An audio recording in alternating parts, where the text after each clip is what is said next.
Hello hello.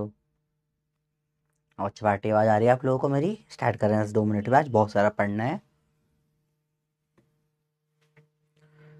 टडा टा टडा टा टा टा टा टडा टा टा। ऑलराइट बच्चे, पार्टी मजा में। गुड इवनिंग, कैसे हो? क्या हाल चाल? बढ़िया, मजे में, बिल्कुल। बहुत बढ़िया बहुत बढ़िया बहुत बढ़िया बेटा। लास्ट क्लास में क्या पढ़ा था एक बार क्विक रिव्यू करेंगे, फिर आगे पढ़ेंगे बेटा। टेलीग्राम पे आप आ सकते हो। और आज Newton's law of cooling, sun's temperature, heat capacity, calorimetry, बहुत सारा पढ़ना है। तैयार हो? नहीं तैयार हो भैया? सिंपल टॉपिक से पर इंटरेस्टिंग टॉपिक से। कैलोरीमेट्री थोड़ा टफ पड़ सकता है, थोड़ा दिमाग लगाना, ठीक है? तो समझते हैं न्यूटन्स लॉ ऑफ कूलिंग का गेम क्या होता है बेटा, देखो समझो। उसके बाद थोड़ा सा रिकैप कर ले जो अपने लास्ट क्लास में पढ़ा था, अगर आपको याद हो कुछ। अपने लास्ट क्लास में पढ़ा था रेडिएशन।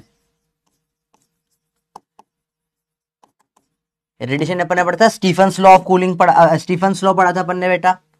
अरे पढ़ा था एब्जॉर्प्टिव पावर होती है क्यू ए अपॉन में क्यू। अपना रिफ्लेक्टिव पावर होती है क्यू टी अपॉन में की क्यू। ट्रांसमिटिव पावर होती है, सॉरी रिफ्लेक्टिव पावर होती है क्यू आर अपॉन में क्यू। ट्रांसमिटिव क्यू टी अपॉन में क्यू।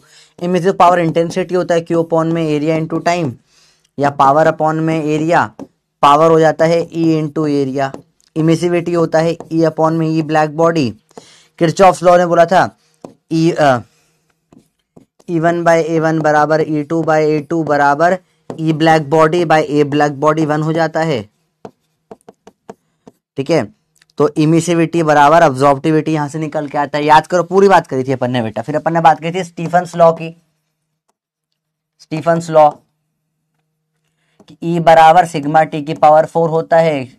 पावर हो जाएगा sigma into area into T की पावर 4, और एनर्जी हो जाएगा heat sigma area time into T की पावर 4 नॉर्मली। पर इसमें अगर सराउंडिंग भी दे रखा है तो सिग्मा टी की पावर -4 माइनस टी सराउंडिंग की पावर 4 हो जाता है बेटा। अगर पावर दे रखा है कितना, सिग्मा एरिया टी की पावर 4 माइनस टी सराउंडिंग की पावर 4 हो जाता है। और जो हीट हो जाता है वो sigma area time into T की पावर 4 माइनस टी सराउंडिंग की पावर 4 हो जाता है।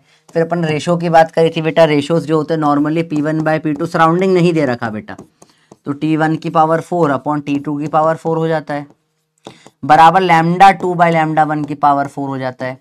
क्योंकि लैम्डा इनवर्स होता है टेम्परेचर मैक्स, टेम्परेचर का लैम्डा एम। ये होता है lambda eight E max. Lambda max नहीं होता बेटा, ठीक है? और जो इसलिए लैम्डा इंटू λ1/λ2 को आप T2/T1 लिख सकते हो। लैम्डा इंटू टी बराबर भी ये होता है वीन्स डिस्प्लेसमेंट लॉ।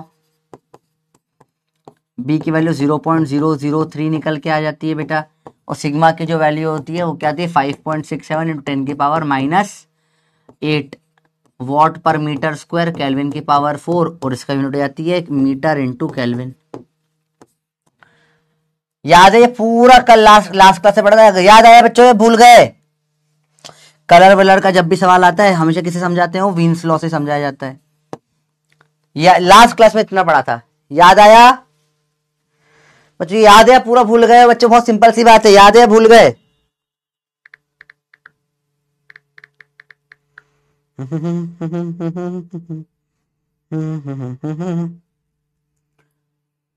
ठीक है, याद आया सब कुछ? यहां तक कल पढ़ा था, याद आया बेटा? रेडिएशन का पूरा बेटा, ठीक है? बहुत बढ़िया बहुत बढ़िया बहुत बढ़िया, बिल्कुल बेसिक बात थी बेटा, ठीक है?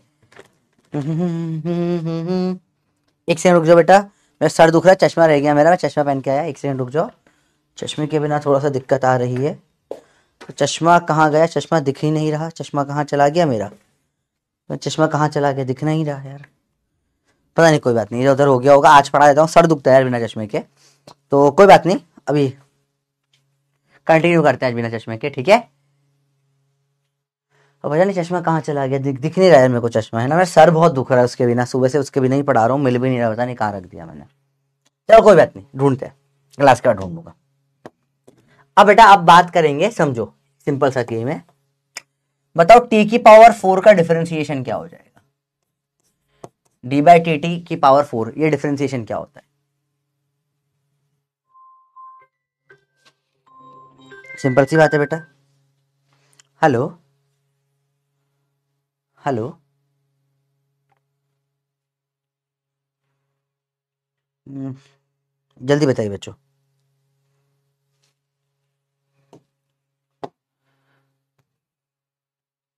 ऑलराइट, स्लाइड में ऑन हो गया बेटा। चलो बताइए बताइए बताइए। 4t³ होगा, वेरी गुड। 4t³ होगा, वेरी गुड। ठीक है, तो उसको ऐसा भी लिख सकते हैं बेटा, थोड़ा सा ऐसा ले जाओ, dt⁴ proportionally equal to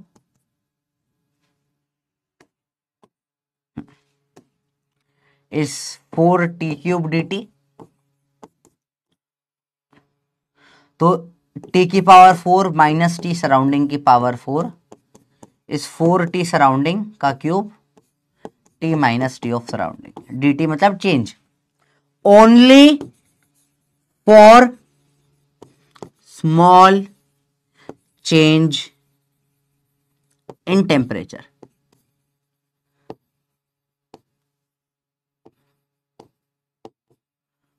only for small change in temperature, समझो बेटा। dt⁴ मतलब t⁴ छोटे से के लिए d लिखते हैं। d शब्द हमेशा बहुत छोटे के लिए लिखा जाता है बेटा, ठीक है। ठीक है बेटा, तो कल बेटा दूसरी क्लास भी तो नहीं थी, एक ही तो क्लास थी कल आपकी। अगर एक ही क्लास होती है, लंबी क्लास होती है तो कोई प्रॉब्लम नहीं है। आपको ये मुझे नहीं, आपको समझना चाहिए। मुझे समझाने का बोल रहे हो कि सर मैं आलसी हूं, सर आपको समझना चाहिए मैं आलसी हूं, मैं इतना नहीं पढ़ूंगा। नहीं बेटा, आपके 2 लेक्चर रोज होते हैं, तो एक लेक्चर ही होगा तो बड़ा होगा, आपको समझना चाहिए। ठीक है, आओ समझिए फिर से क्या होता है ये। अगेन ये सर कुछ काम का है नहीं, ये समझाने के लिए कहां से चीजें निकल कर आगे का। देखो बेटा, अगर dt⁴ क्या होता है 4t³। अब देखो एक बार आखिर से फिर समझ लेते हैं बेटा। d का मतलब बेसिकली स्मॉल चेंज होता है, ∆t⁴ लिख सकते हो आप, 4t सराउंडिंग का क्यूब ∆t। ∆t मतलब क्योंकि बहुत t सराउंडिंग में ज्यादा डिफरेंस नहीं है, t and t surrounding are small, मतलब स्मॉल डिफरेंस है, तो बहुत छोटे से डिफरेंस की बात हो रही है बेटा। ठीक है, हाँ बच्चों चलो, कुछ बच्चों को पढ़ना नहीं होता मुझे पता है, कुछ बच्चे से मस्ती करने आते हैं, पर कोई बात नहीं, जो पढ़ना चाहते हैं वो लोग पढ़ेंगे, जो नहीं पढ़ने जाते उनका आप कुछ नहीं कर सकते। स्विच ऑफ द चैट, पढ़ाई में ध्यान लगाइए। देखिए तो ये क्या हो जाता है बेटा, d मतलब डेल्टा, डेल्टा मतलब चेंज, t⁴ स्टिक सराउंडिंग की पावर 4 इज इक्वल टू 4, जो अपना ∆t⁴ था, जो चेंज इन टेम्परेचर हो रहा था, जो अपन नॉर्मल ले रहे थे, यहां जो नॉर्मल लेकर चल रहे थे, ये 4ts का क्यों है तो कांस्टेंट है, t माइनस टी सराउंडिंग हो जाता है। यहां से निकल कर आता है बेटा एनएलसी। एनएलसी क्या होता है बेटा, न्यूटन्स लॉ ऑफ कूलिंग। यहां से निकल के आता है न्यूटन्स लॉ ऑफ कूलिंग। समझने की कोशिश करते बेटा क्या होता है। तो न्यूटन्स लॉ ऑफ कूलिंग में उन्होंने बोला, proof is not important, Newton's law of cooling बोला for small change generally less than 10 degree के ऊपर होता है, पर अपन 100 डिग्री तक भी लगा देते हैं ना, अपन लगा देते हैं 100 डिग्री तक। ठीक है, ऐसे वैलिड सिर्फ कितने के लिए, एग्जैक्ट वैलिड होता है 10 डिग्री तक के लिए। तो स्मॉल चेंज के लिए बोला कि यार जितना ज्यादा टेम्परेचर में चेंज होगा, डिफरेंस होगा, उतना जल्दी ठंडा होगा। समझनी है। तो ये चाय है, चाय आप गर्मा गर्म चाय बना के लाए, बाहर का टेम्परेचर बर्फ जम रही है 0 डिग्री सेल्सियस है, तो चाय 100 डिग्री पर अभी, अब जो गरम गरम झटाक से ठंडी होती है, लेट से इसको बोला 5 मिनट में ही ये 100 से टेम्परेचर कितना हो जाएगा इसका, 80 हो जाएगा, 80 से भी कम हो जाता है, 50 तक आ जाएगा, झटाक से ठंडी हो जाएगी। समझो बहुत सिंपल सी बात है। बाहर सराउंडिंग टेम्परेचर कितना है बेटा, 0 डिग्री है, पर अब 50 से अगले 5 मिनट में वापस 0 नहीं हो जाएगी, 50 से 0 हो जाएगी, नहीं। अब क्या है, अब धीरे धीरे ठंडी होगी, 50 से अब अगले 5 मिनट हो सकते हैं सिर्फ 20 डिग्री 30 तक ही है, 30 से अगले 5 मिनट में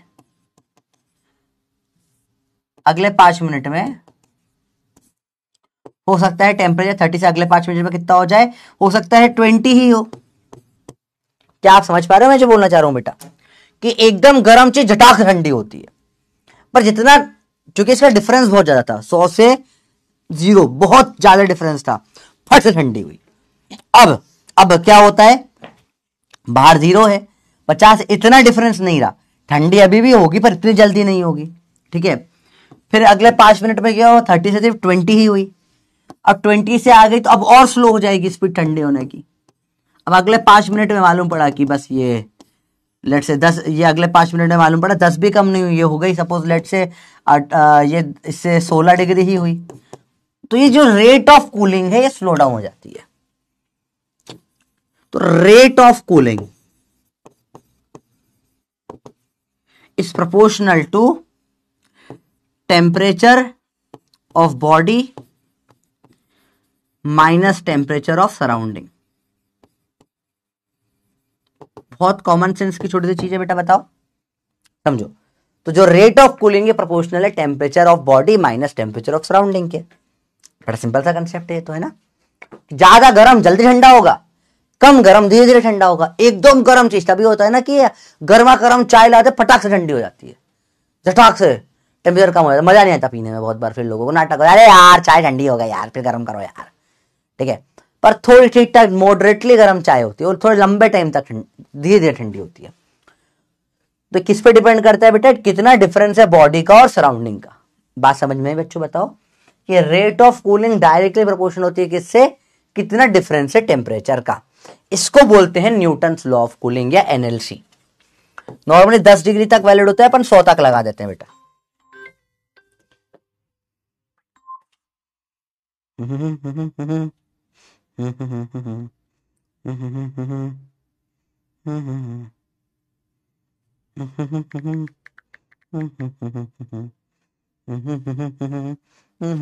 सिंपल सिंपल बात है बेटा। बताओ बच्चों, बातें क्लियर है ये? चलिए, ये कंसेप्ट किसको समझ में आ गया भाई, ऐसे बता दो फटाफट से बेटा। कई कंसेप्ट समझ में आया बच्चों? इजी है टफ है? एकदम इजी कंसेप्ट है। गरम, भयंकर गरम, धीरे ठंडा, एकदम फास्ट ठंडा होगा। हल्का सा गरम है तो धीरे धीरे ठंडा होगा। सिंपल कंसेप्ट, सबको क्लियर है कंसेप्ट? बहुत सिंपल सा कंसेप्ट है। अरे ये क्लियर ही नहीं बच्चा। आशीन बेटा चाय गरम गरम नहीं पी कभी, फट से ठंडी होती है, एकदम बेसिक सी चीज। श्रद्धा, बच्चे 2 बच्चे हैं जिनको समझ नहीं आया, और बाकी सबको आ गया? नहीं बेटा, आज 2 घंटे नहीं, आज सेकेंड क्लास है, 2 घंटे रहेगा, 2 घंटे तो रहता ही है, रोज का टाइम है वो तो। बताइए, समझ में आया? यही कंसेप्ट है न्यूटन्स लॉ ऑफ कूलिंग का। इसी को मैथमेटिकली लिखेंगे। देखो, इट्स अगेन वेरी सिंपल सा कंसेप्ट है, इसमें कुछ भी मुश्किल नहीं है, ठीक है। गरम गरम चीज फट ठंडी हो जाती है, पर जो कम गरम होती है ठंडी, जो हर 5 मिनट में पहले 50 का डिफरेंस आ गया, अगले में सिर्फ 20 का डिफरेंस आया, फिर 10 का आया, फिर और 4 का आया, तो ये जो डिफरेंस होता है ये कम हो जाता है। Last case note clear? अरे लास्ट केस अलग थोड़ी ना, हटा दो, मिटा दो, बच्चा वो क्लियर हो गया। देखो यहाँ कितने का डिफरेंस आया बेटा, ये टेम्परेचर डिफरेंस आया 50 का। यहाँ कितने का टेम्परेचर डिफरेंस आ गया बेटा, 20 का। यहाँ कितने का टेम्परेचर डिफरेंस आ गया बेटा, कितने का आ गया यहाँ पे, 10 का। यहाँ कितने का टेम्परेचर डिफरेंस आ गया, 4 का। तो जैसे जैसे जितना ज्यादा इनमें गैप होगा उतना जल्दी जल्दी ठंडा होगा, फटाफट डिफरेंस आएगा टेम्परेचर का, ठीक है। तो जितना ज्यादा ये पास में आता जाएगा, अब धीरे धीरे ठंडा होगा। सिंपल कंसेप्ट है बेटा। सेम कंसेप्ट आप उसमें भी देखते हो, वेलोसिटी ऑफ फ्लक्स में। देखो, पानी ऊपर तक भरा हुआ होता है, स्पीड एकदम तेज होती है, पानी की हाइट कम होती जाती है, जैसे जैसे पानी की हाइट कम हो गई निकलते निकलते, तो स्पीड भी थोड़ी कम हो जाएगी। पानी की हाइट बहुत ही कम हो गई, स्पीड भी बहुत ही कम हो जाएगी निकलने की। सेम सिंपल सी बात हो जाती है। तो ग्राफ क्या बनेगा, हाइट वर्सेस स्पीड का। हाइट ज्यादा तो या उल्टा करें, मैं नीचे से नाप रहा हूं, तो हाइट जैसे जैसे कम होती जा रही है स्पीड भी कम होती जा रही है। तो यहां पर क्या हो रहा है, हाइट बहुत ज्यादा तो स्पीड बहुत ज्यादा थी, हाइट बहुत कम हुई तो स्पीड बहुत कम हो गई। सिंपल सिंपल चीजें हो जाती है बेटा। ग्राफ ऑफ छोड़ो अभी, सेम चाहे सेम उसमें भी डिफरेंस में था बेटा। तो जितना ज्यादा टेम्परेचर डिफरेंस होगा उतना फास्ट कूल होगा। चलो मुझे बताओ, समझो, मुझे बोला बहुत सिंपल सा कंसेप्ट लेते बेटा कि लेट से आप लोगों ने सब बेसिकली यूज कर रखा है, मुझे कोई भी चीज को फटाफट से ठंडा करना है, मुझे फास्ट कूलिंग चाहिए, फटाफट ठंडा करना है। फ्रिज है मेरे पास में, फ्रिज के अंदर फ्रीजर है, फ्रीजर में टेम्परेचर कितना है, लेट से 0 डिग्री सेल्सियस रखा हुआ है, ठीक है। बाहर टेम्परेचर 25 डिग्री सेल्सियस है, मेरे पास 100 डिग्री का एकदम गर्मा गर्म चीज है, मुझे ठंडा करना है। ज्यादा जल्दी ठंडा कहां होगा, बाहर ठंडा होगा जल्दी या फ्रिज में ठंडा होगा जल्दी? सिंपल कंसेप्ट बताइए बच्चों, ज्यादा जल्दी ठंडा कहां होगा बताओ, बताइए। प्रैक्टिकली चीज है, बहुत बढ़िया। जल्दी ठंडा कहां पे होगा, सोच के बताइए। बताओ बताओ बताओ, क्यों क्यों जल्दी ठंडा रेफ्रिजरेटर में क्यों होगा, अंदर बाहर ज्यादा ठंडा क्यों होगा, सोच के बताइए। अंदर ठंडा ज्यादा क्यों होगा, क्यों अंदर ठंडा हो रहा है बाहर नहीं हो रहा है? सोचिए सोचिए सोचिए, क्यों अंदर ठंडा हो रहा है बाहर ठंडा नहीं हो रहा? ऐसा क्यों नहीं, बताइए ऐसा क्यों हुआ, बताइए ऐसा क्यों हो रहा है कि अंदर ठंडा हो रहा है बाहर ठंडा नहीं हो रहा? सोच के बताइए, बहुत बेसिक कंसेप्ट है, एक बार समझ में आ जाएगा तो आ जाएगा। क्यों क्यों, वेरी गुड, क्योंकि ज्यादा टेम्परेचर डिफरेंस है ना। यहां पर टेम्परेचर डिफरेंस कितना, 75 का है, यहां टेम्परेचर डिफरेंस कितने का है, 100 का है। ज्यादा, मोर टेम्परेचर डिफरेंस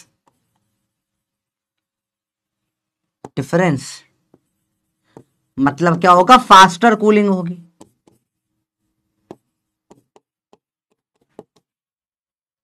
अभी समझ में आया सबको, यस या नो? बेसिक कंसेप्ट बेटा, जितना टेम्परेचर डिफरेंस ज्यादा होगा उतना जल्दी ठंडा करेगी चीज को। यस, ज्यादा टेम्परेचर डिफरेंस है तो ज्यादा हीट एक्सचेंज होगी, ज्यादा जल्दी ठंडा करेगा। इसको ही न्यूटन्स ने बोला, ये मेरा लॉ है। न्यूटन में से भी हर जगह घुस जाता था, ये मेरा लॉ है भाई, बहुत कॉमन, अबे कॉमन सेंस की बात है ना, कोई लॉ थोड़ी ना था ये। हाँ, पर नहीं, ये मैंने भैया मेरा लॉ आज से, temperature, rate of temperature difference ज्यादा होगी जब सराउंडिंग का और बॉडी का टेम्परेचर ज्यादा होगा। टेम्परेचर डिफरेंस ज्यादा तो फास्टर कूलिंग होगी, ये मैंने लॉ बना डाला, ये है न्यूटन्स लॉ ऑफ कूलिंग। देखिए, rate at which exposed body changes temperature through radiation is approximately proportional to difference between the object's temperature and surrounding। जितना ऑब्जेक्ट और सराउंडिंग में टेम्परेचर होगा उतना फास्ट कूलिंग होगी, सिंपल सी बात है। बहुत सारे इसके क्या है, लिमिटेशंस होते हैं बेटा। पहले तो डिफरेंस इन टेम्परेचर सराउंडिंग कम होना चाहिए 10 डिग्री पे, पर अपन 100 तक लगा देते हैं, अपन क्वेश्चंस में 100 तक भी लगा देते हैं, कोई चलता है, अपन लगा देते हैं। Loss of heat from the body should be bye radiation only, ये अज्यूम करना पड़ता है अपने को, ठीक है। और सराउंडिंग का टेम्परेचर क्या होना चाहिए, कांस्टेंट होना चाहिए, must remain constant. 3 basic limitation होते हैं। अब लॉ पढ़ते हैं बेटा। बेटा डीपीपी मैंने डाल रखी है ऑलरेडी, पता नहीं क्यों नहीं आई अब तक, कल भी डाली थी, परसों भी डाली थी, पता नहीं क्यों नहीं आई डीपीपी। मैं आज डाल देता हूं, आज रात तक डलवा दूंगा, ठीक है। चलिए अभी देखिए, अभी नोट कुछ भी नहीं करना है, डोंट हैव टू नोट, सिर्फ ये चाहो तो first point you can note, जितना अंडरलाइन करो इतना नोट करो। Rate of cooling, rate at which body changes temperature, तो बेसिकली इसको मैं क्या बोल सकता हूं उत्ते से पार्ट को, रेट ऑफ कूलिंग बोल दो इसको। Rate of cooling is proportional to temperature of body minus temperature of surrounding। यही है क्या, न्यूटन्स लॉ ऑफ कूलिंग। अब उसी को लिख दिया आपने ढंग से, through radiation is approximately proportional to difference between objects temperature and surrounding. Difference small होना चाहिए। लिमिटेशंस लिख लो बेटा इसकी, डिफरेंस शुड बी स्मॉल, पूरा मत लिखो, डिफरेंस स्मॉल 10 डिग्री, अपन 100 तक लगा देते, ठीक है। Loss of heat bye radiation only, surrounding must remain constant, surrounding temperature must remain constant. बस इतना सा लिखो, आपको पूरा पूरा नहीं लिखना होता है बेटा, ठीक है। लिमिटेशन 1 यही है कि छोटे में लगता है बेटा ये न्यूटन्स लॉ ऑफ कूलिंग, बड़े में नहीं लग पाता ये, बड़े में क्योंकि स्टीफन्स लगता है, टी की पावर 4 चला जाता है बेटा। तो अपन ने याद करो, डिफरेंशिएट करके देखा था, देखो यही अपन ने मैथमेटिकली समझाने की कोशिश करी थी। बड़े में टी की पावर 4 होता है जो एक्चुअल लॉ है, छोटे के लिए डिफरेंशिएट करोगे तो ये डायरेक्ट आ जाएगा, पावर 1 हो जाएगा 4 से, तो ये सिर्फ छोटे में लग पाता है। This was not at all important, सिर्फ यही मैथमेटिकली समझाने के लिए करा था बेटा आपको, कि कुछ नहीं, स्टीफन्स लॉ को डिफरेंशिएट करके न्यूटन्स लॉ ऑफ कूलिंग बनता है बाय मैथ्स। तो ये न्यूटन्स लॉ ऑफ कूलिंग होता है, देखो सिंपल सी बात है। और उसका डायग्राम, पहले ग्राफ बनाते हैं फिर फॉर्मूला लिखते हैं।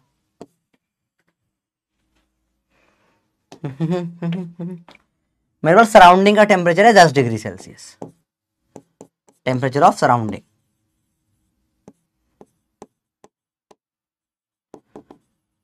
ठीक है।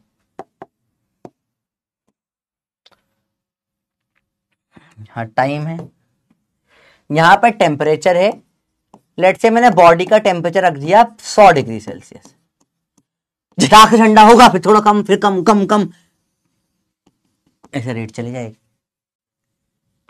झटाक से ठंडा हुआ, फट से ठंडा हुआ, फिर थोड़ा सा स्लो हो गया प्रोसेस, थोड़ा और स्लो, स्लो होते होते होते भयंकर स्लो तक चला जाएगा। ये होता है न्यूटन्स लॉ ऑफ कूलिंग का ग्राफ, एनएलसी। ग्राफ समझ में बच्चों कैसे होता है? नॉट डन, लिख लो बेटा, 10 सेकेंड और दे रहा हूं, फटाफट से लिख लो। पूरा पूरा नहीं लिखना होता बेटा नोट्स में, आपको हमेशा नोट्स में वो लिखना होता है जो मैं अंडरलाइन करता हूं कि भाई इतना इतना लिखो बस। डन है अभी?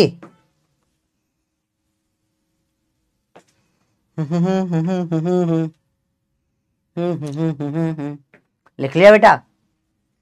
यस। अब बोलो भाई पक्की बात है, इसमें स्कूल में प्रैक्टिकल भी आता है। चलिए, तो ये इसका ग्राफ बन जाता है। स्कूल में प्रैक्टिकल करने का बोलते हैं, थर्मोमीटर लगाते हैं, मेजर करते हैं और उसको प्रैक्टिकली प्रूव करते हैं, सेम चीज प्रूव करी जाती है, ठीक है। अभी बन करके देखते हैं कैसे होता है। चलिए, तो अब सवाल कैसे बनेगा, देखो बेटा, तो मैंने बोला एक बॉडी का टेम्परेचर था 100 डिग्री सेल्सियस, ठीक है। झटाक से इसका हो गया, लेट से मैंने बोला इसका हो गया 1 मिनट के अंदर 90 डिग्री सेल्सियस, ठीक है।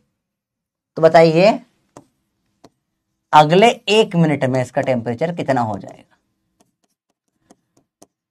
सवाल सेम सवाल आता है हमेशा, 3 केसेस होते हैं, एक इतनी देर में इतना होगा तो इतनी देर में कितना होगा, फिक्स सिनेरियो होता है बेटा इसमें, ठीक है। सराउंडिंग का टेम्परेचर दे रखा है, सराउंडिंग का बाहर का टेम्परेचर ले लेते हैं, कितना ले लें, 50 ले लें, 50 है बाहर का टेम्परेचर। चलिए let's try to do this question, बड़ा आसान होता है बेटा, आओ समझते हैं। रेट ऑफ कूलिंग मतलब कितना टेम्परेचर चेंज आया, T1 minus T2 by time, या ये T1 है, T2 है, T3 ले लो, ये टाइम है, T2 minus T1 by time, कितना होगा T1। रेट ऑफ कूलिंग मतलब क्या होता है, चेंज इन टेम्परेचर अपॉन में टाइम। फर्स्ट केस में देखिए कितना है बेटा, ये T2 minus T1 by time, simple सी बात है। चलिए, और डिफरेंस इन टेम्परेचर ऑफ या T minus T surrounding, simple terms में लिखे तो ये कितना आ रहा है देखो, टी माइनस सराउंडिंग का कितना है 50।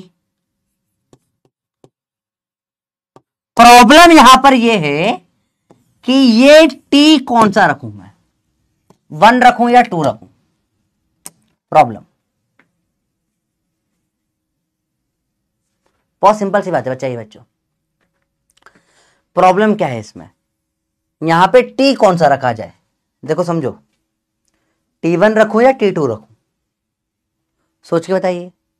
80 नहीं होगा बेटा, ये लीनियरली नहीं चलता है, ठीक है, सोच के बताइए 1 या 2, बताइए 1 रखूं या 2 रखूं, बहुत सिंपल सी चीज है, what should I keep it, 1 और 2। अब ये कंफ्यूजिंग है, सोचो, जो कि यार सराउंडिंग का तो 50 पता है, यहां कौन सा रखूं, तो यहां पे ना 1 आता है ना 2 आता है, यहां टी एवरेज आ जाता है, यहां टी आता है एवरेज, इसे बोलेंगे एवरेज क्या हो जाएगा, T1 plus T2 by 2 minus T surrounding. तो ये दोनों प्रोपोर्शनल होते हैं, तो फाइनली लॉ बन के आता है T2 minus T1 by time is equal to K times of T1 plus T2 by 2 minus T surrounding. This is the entire Newton law of cooling का फॉर्मूला, एनएलसी का रामबाण फॉर्मूला है।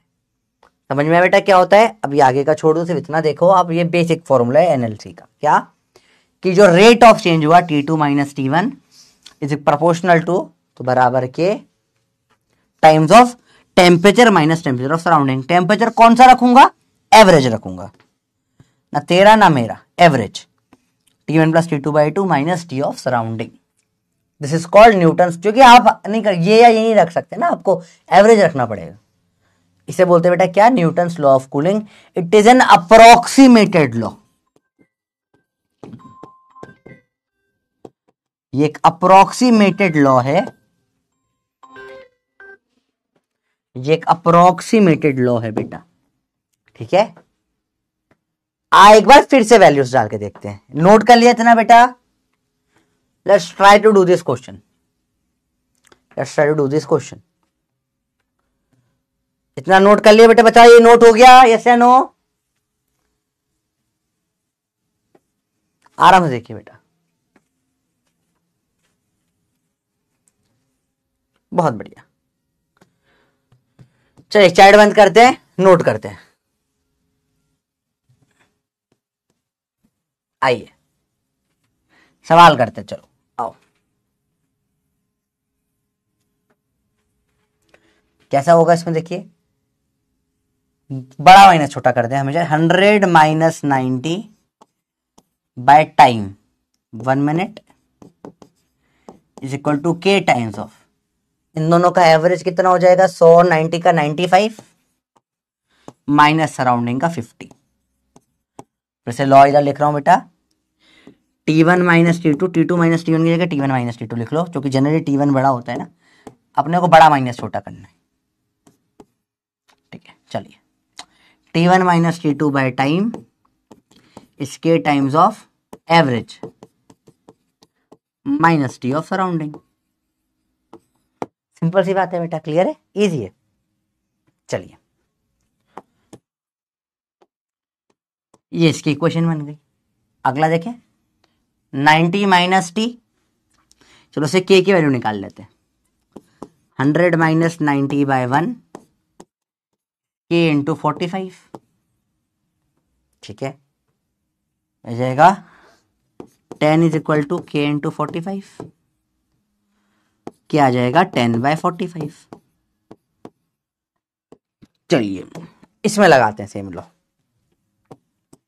90 minus T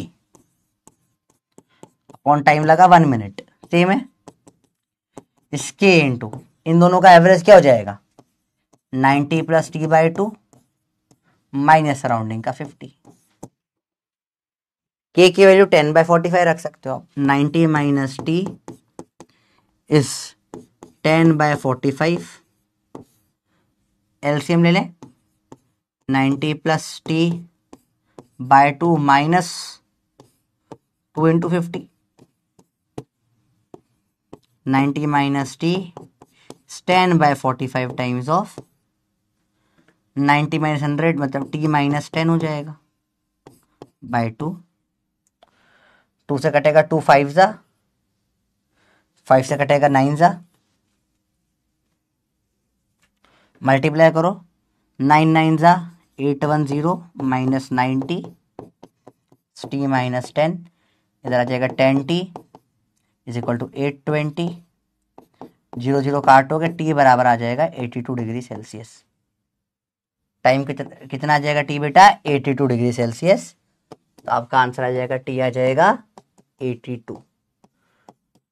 और सही बराबर नहीं हो सकता ना बेटा, देखो यहां से जो 10 का चेंज आया 10 से तो छोटा ही आएगा, तो देखो 8 का आया यहाँ पे, जो कि कूलिंग धीरे धीरे कम होती है। जहां फट से का ठंडा हुआ थोड़ा धीरे धीरे ठंडा होगा। 1 मिनट में 10 से कम हो गया, 1 मिनट में 8 से कम हुआ। इसके ऊपर एक सवाल अभी नहीं समझ में आए तो कोई बात नहीं, एक सवाल और करते समझ में आएगा।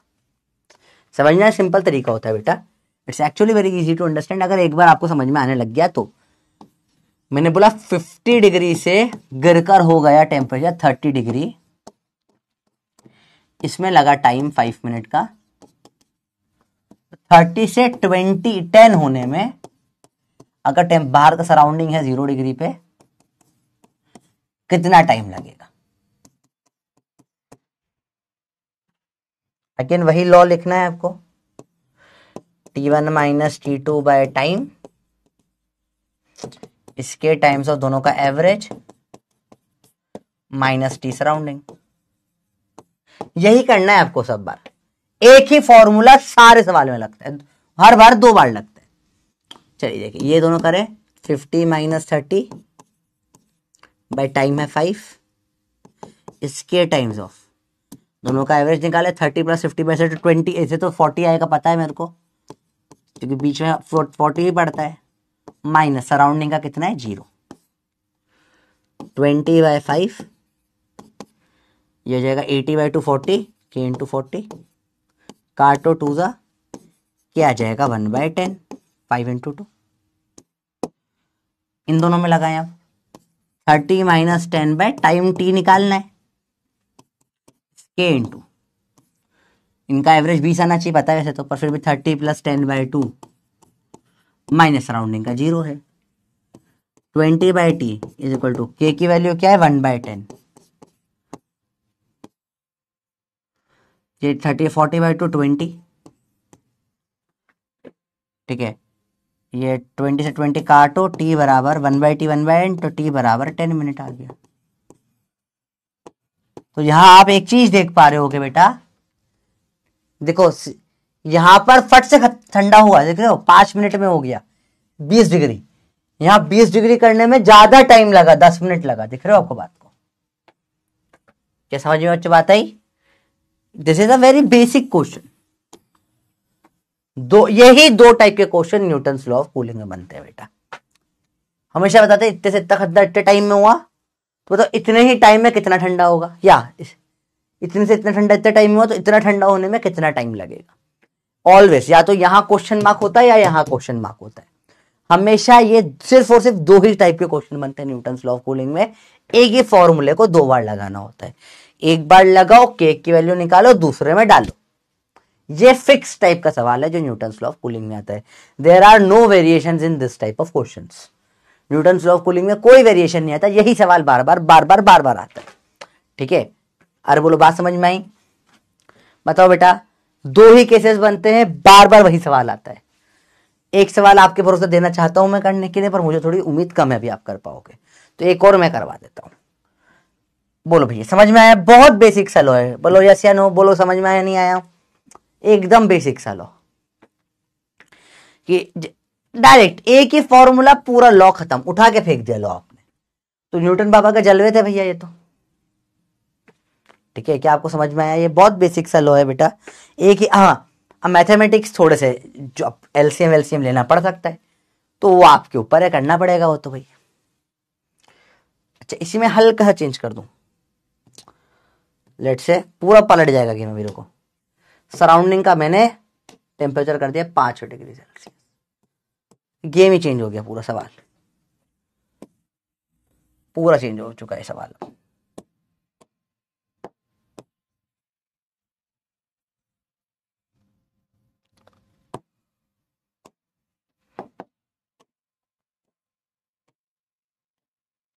सराउंडिंग का 5 लगा दो ना यहाँ पे। अब करके बताइए सवाल। अब सवाल चेंज हो चुका है, बाकी सब सेम है, सराउंडिंग का चेंज कर दिया। अब बताइए क्या टाइम लगेगा। लेट्स सी, आपको पहले हेड स्टार्ट दे रहा हूं 10 सेकेंड का, करिए ट्राई। सब कुछ सेम है, बस हल्का सा फर्क है, वो एंड में फर्क दिख जाएगा आपको। सराउंडिंग का थोड़ा सा बदल गया बस, और क्या। देखिए जरा, रेडी। 20/4 5 इसके इंटू 40 - 5, काटो 4 जा 4 बराबर के इंटू 35, के बराबर 4/35। इधर देखिए बेटा, 20/t इसके कितना है 4/35 इंटू ये 20 - 5 15, 5 3 जा 5 7 जा। ठीक है भैया, इसको उधर ले जाओ, इनको उधर ले जाओ। 20 × 7 4 × 3 × t, 2 10 जा 2 2 जा 60 बराबर 70, t बराबर 70/6। नाइस, इस सवाल का जवाब आ जाता है बेटा। किसी का हुआ था ये? नाइस, सिंपल है। किसी भी हुआ ये सवाल? कोई मेरे से फास्ट कर पाए इसको? चैट ऑन कर रहा हूँ, फिर स्पैमिंग होगी बंद कर दूंगा। स्पैमिंग मेरे को पसंद नहीं है आजकल, मुझे स्पैमिंग से परेशानी नहीं होती। डेरिवेशन नहीं, कोई नो डेरिवेशन हो गया स्टार्टिंग में बेटा। और क्वाम स्टार्टिंग में जो अपन ने DTP और 4 किया था वही डेरिवेशन था इसका। अब बाकी कुछ भी सिलेबस में नहीं है।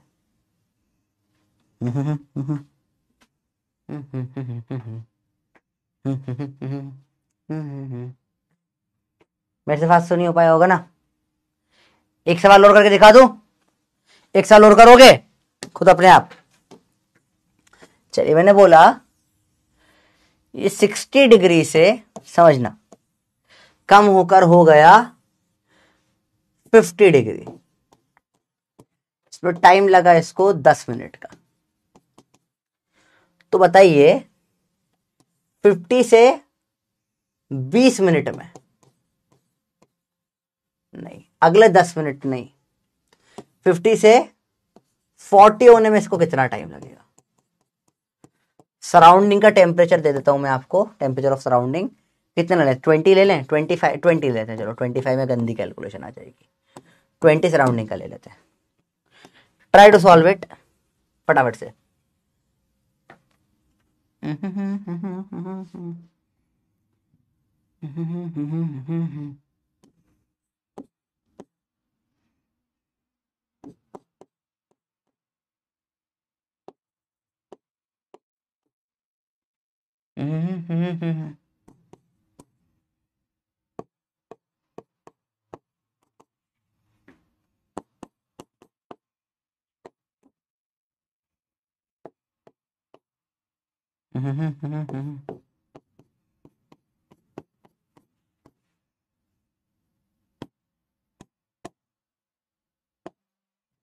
बताइए, आपके ऑप्शन ए है 10 minutes, 11 minutes, 10 minutes, 12 minutes, 14 minutes, 20 minutes.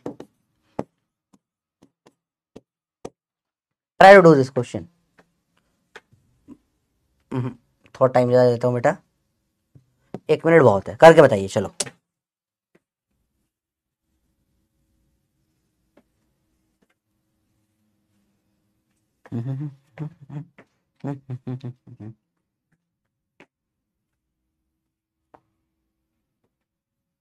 चलिए भैया।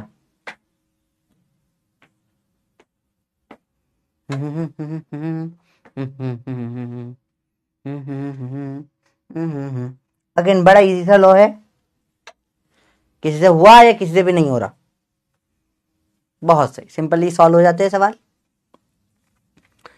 बड़ा इजीली सवाल सॉल्व हो गया होगा अब तक तो शायद। कैसे करा होगा आपने, वही 2 बार लगाया होगा। 60 माइनस 50 बाय टाइम है 10, इसके टाइम्स ऑफ एवरेज, अब डायरेक्ट 55 लिख दूं, माइनस राउंडिंग का 20, इधर जब लगाऊंगा तो क्या होगा, वही 50 माइनस 40 बाय टाइम जो इसका टी निकालना है, इसके इनटू एवरेज ले लो 45 माइनस 20, 10 बाय 10 1, इसके इनटू 35, के आ गया 1 बाय 35, पुट कर दो 10 बाय टी 1 बाय 35 इंटू 15 नहीं 25 आ रहा है ना ये, चलो देखें काटा पीटी चलो करे, 5 5 जा 5 7 जा 5 1 जा 5 2 जा 14 बराबर टी।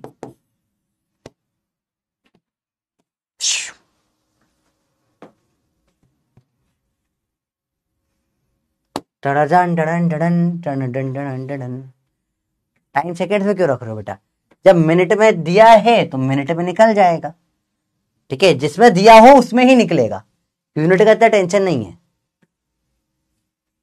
ठीक है बच्चों, डायरेक्ट सवाल होते हैं। एक सवाल ये है 2016 में आया हुआ सबसे टफेस्ट सवाल, 90 सेकंड देता हूं, चैट बंद करके करो, थोड़ा सा रहम दे लूँ मैं, 120 दे दिया, करके बताइए, सवाल अच्छा है, करके ट्राई करिए, मजा आएगा।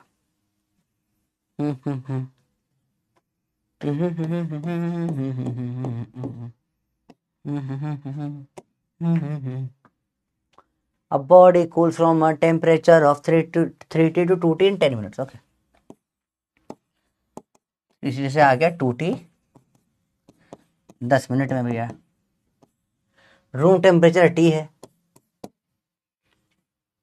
यहाँ पे टेम्परेचर कितना होगा T, क्वेश्चन मार्क पूछा है, इसको अपन थीटा मान लेते हैं, थीटा लिख लेते हैं, यार टेम्परेचर है थीटा, T सराउंडिंग दे दिया है T, अगले 10 मिनट से पूछा है कितना हो जाएगा ठंडा, सवाल की लैंग्वेज समझ गए पहले, रूम टेम्परेचर T है, assume that Newton's law of cooling is applicable, temperature of body at the end of next 10 minute, अगले 10 मिनट के बाद कितना होगा, देखते हैं फटाफट से बेटा, देखो डिफरेंस लगा लो, 3T minus T 2T upon में 10, इसके टाइम्स ऑफ इनका average 3T plus 2T by 2 minus surrounding का T है, निकालें वैल्यू, सॉल्व करें फटाफट से, देखो T बाय 10 इसके ये हो जाएगा 5T बाय 2, एलसीएम लूंगा माइनस 2T होगा, 2T कट जाएगा 3T बाय 2, T बाय 100 इसके इंटू 3T बाय 2, टी काटो 2 से काटो 5, क्या आ जाएगा 1 बाय 15, इतनी हिंट दे दी। चलो इसमें क्या होगा 2T माइनस थीटा अपॉन में टाइम 10 इसके into average 2T plus theta by 2 minus T surrounding का, पुट कर दो वैल्यू, अब सारा गेम कैलकुलेशन का, 2T बाय 10 के है 1 बाय 15, एलसीएम जाएगा 2, 2T कट जाएगा, थीटा बाय 2,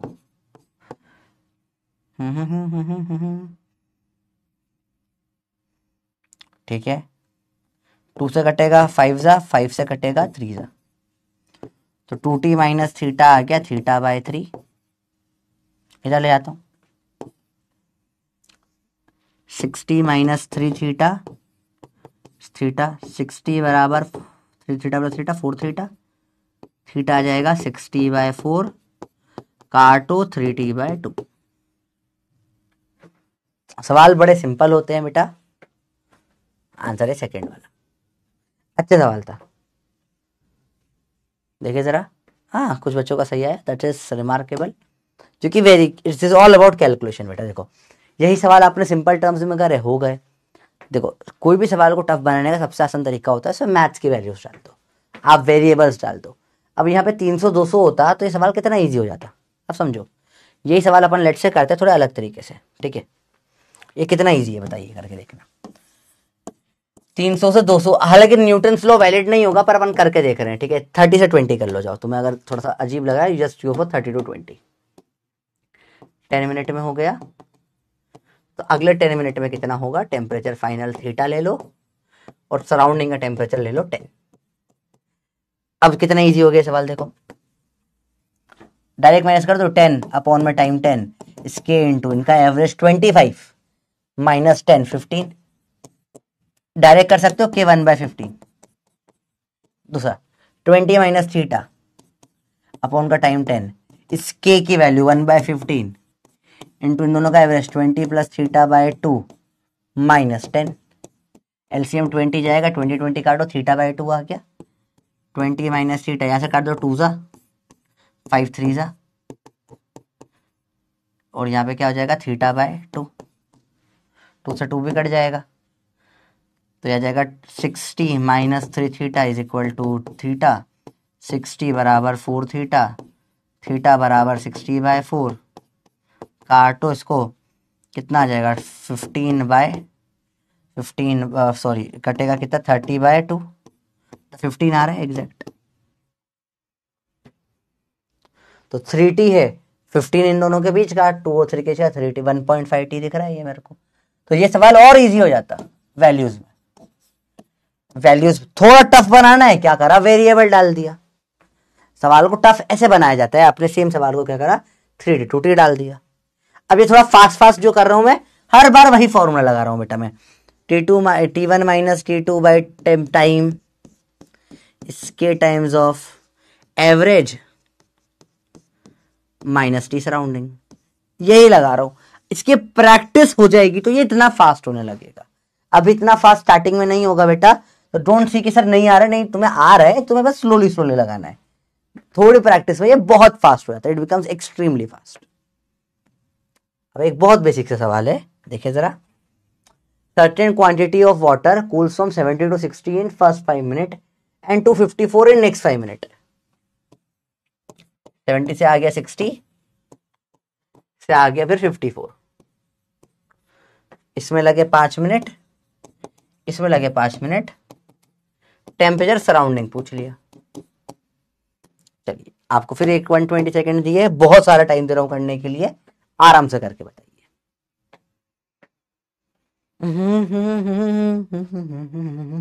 इजी सवाल है, सवाल बहुत इजी होते हैं। These are extremest of the easy questions.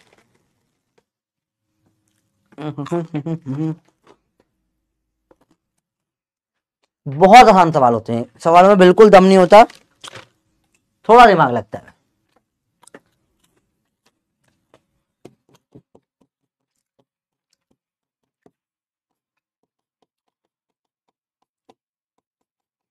इस बार ये नहीं दिया, लगाओ दोनों बार, निकल जाएगा।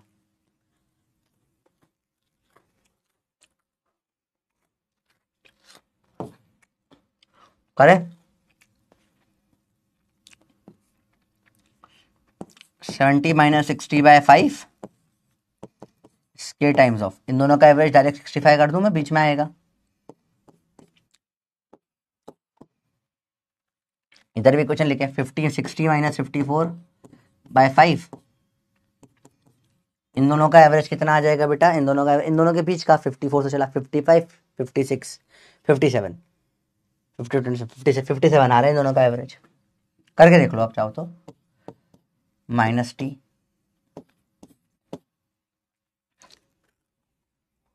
करके देख लो भाई।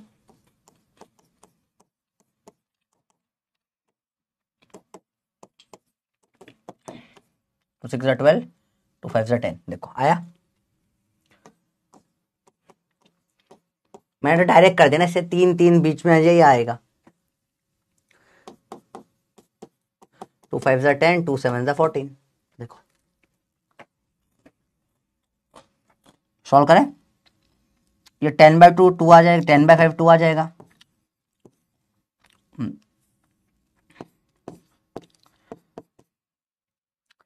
ये कितना हो जाएगा भैया? ये हो जाएगा 6/4।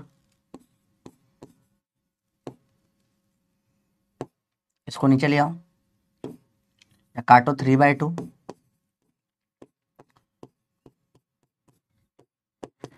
यहाँ पे क्या आ गया, दोनों के को बराबर कर दो, या यहां से के की वैल्यू वहां डाल दो जो आप कर रहे थे अब तक, डाल के देख लो। 6/4 के की वैल्यू क्या है 2/65 minus T 57 minus T. Solving है, उसे काटो 3 जा 65 3 जा 195 माइनस 3t 4 5 जा 57 4 जा 7 4 जा 28 5 4 जा 22 28 माइनस 4t। सर ये कैसे है बेटा, ये कैलकुलेशन पास करो, तुम्हारी टेबल से याद करो। हम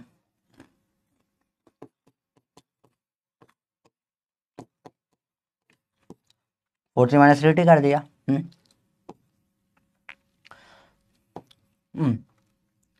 33 टाइप आ रहा है, कुछ निकल के देखो। ऑप्शन है ही नहीं है तो कुछ कैलकुलेशन मिस्टेक करिए क्या भाई, कहीं मिस्टेक हुई है, कौन ये मिस्टेक देखो।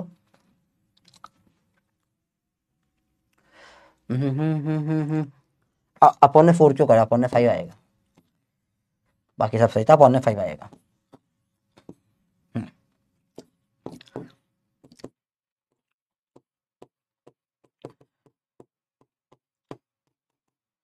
अब सही हो जाएगा।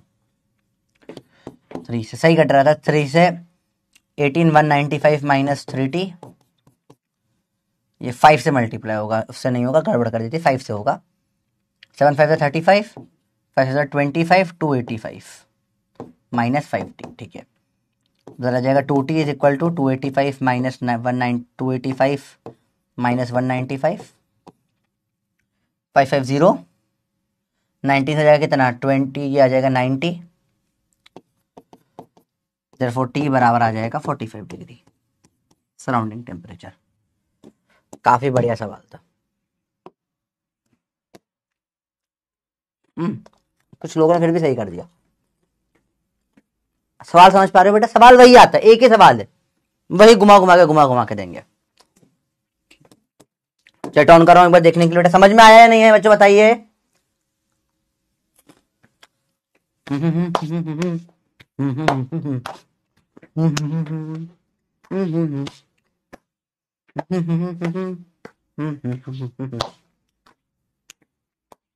हाँ बेटा समझ गया, टाइम मैंने 4 ले लिया था गलती से, सही कर दिया, सही हो गया। इजी है, बताओ बताओ बताओ।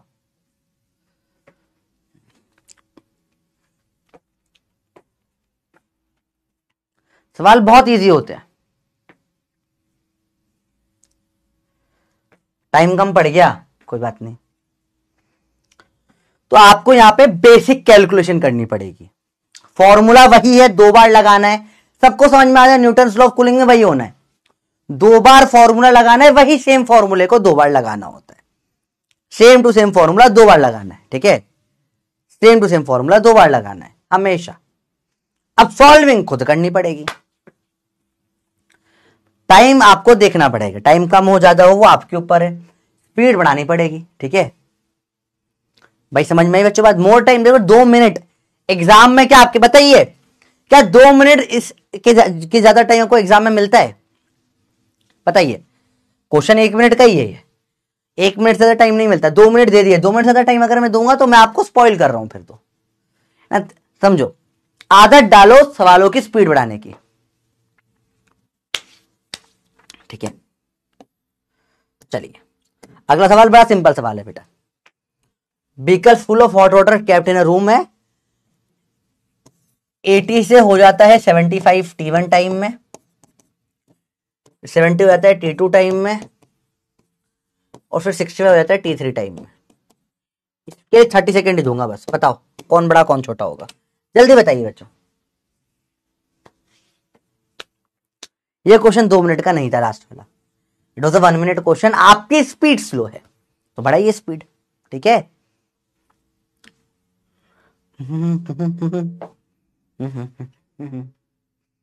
हाँ,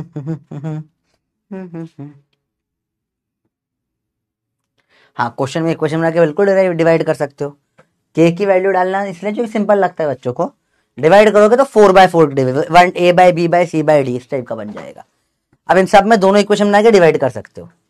ये वाला तो बहुत डायरेक्ट ही है, सिंपल सी बात है। यहाँ पे फास्टर होता है, टाइम बढ़ते जाता है सेम गिरने में। आंसर है फर्स्ट वाला। तो बहुत ही सिंपल सवाल था, बहुत बढ़िया। ये भी लोगों ने गड़बड़ कर दिया। अरे भाई क्या कर रहे हो भाई, यहाँ पे ठंडा होने में कम 5 मिनट में ठंडा जो हो जाएगा, बाद में उसमें 8 मिनट लगेंगे, बाद में उसमें 15 मिनट लग सकते हैं। यही तो पढ़ा अपन ने, स्टार्टिंग ही तो यहीं से करी थी। पहले 5 मिनट में जल्दी से ठंडा होगा, अब सेम करने में ज्यादा टाइम लगेगा, फिर सेम करने में ज्यादा टाइम लगेगा। ठीक है, चलिए अब बात करें स्टार्स टेम्परेचर की। लास्ट टॉपिक है रेडिएशन का बेटा। अपन बात करेंगे स्टार के टेम्परेचर की। किसकी बात करेंगे बेटा? स्टार के टेम्परेचर की। देखिए जैसे सन 1 या कोई सा भी स्टार होता है जो चैट 1, ध्यान से देखिए,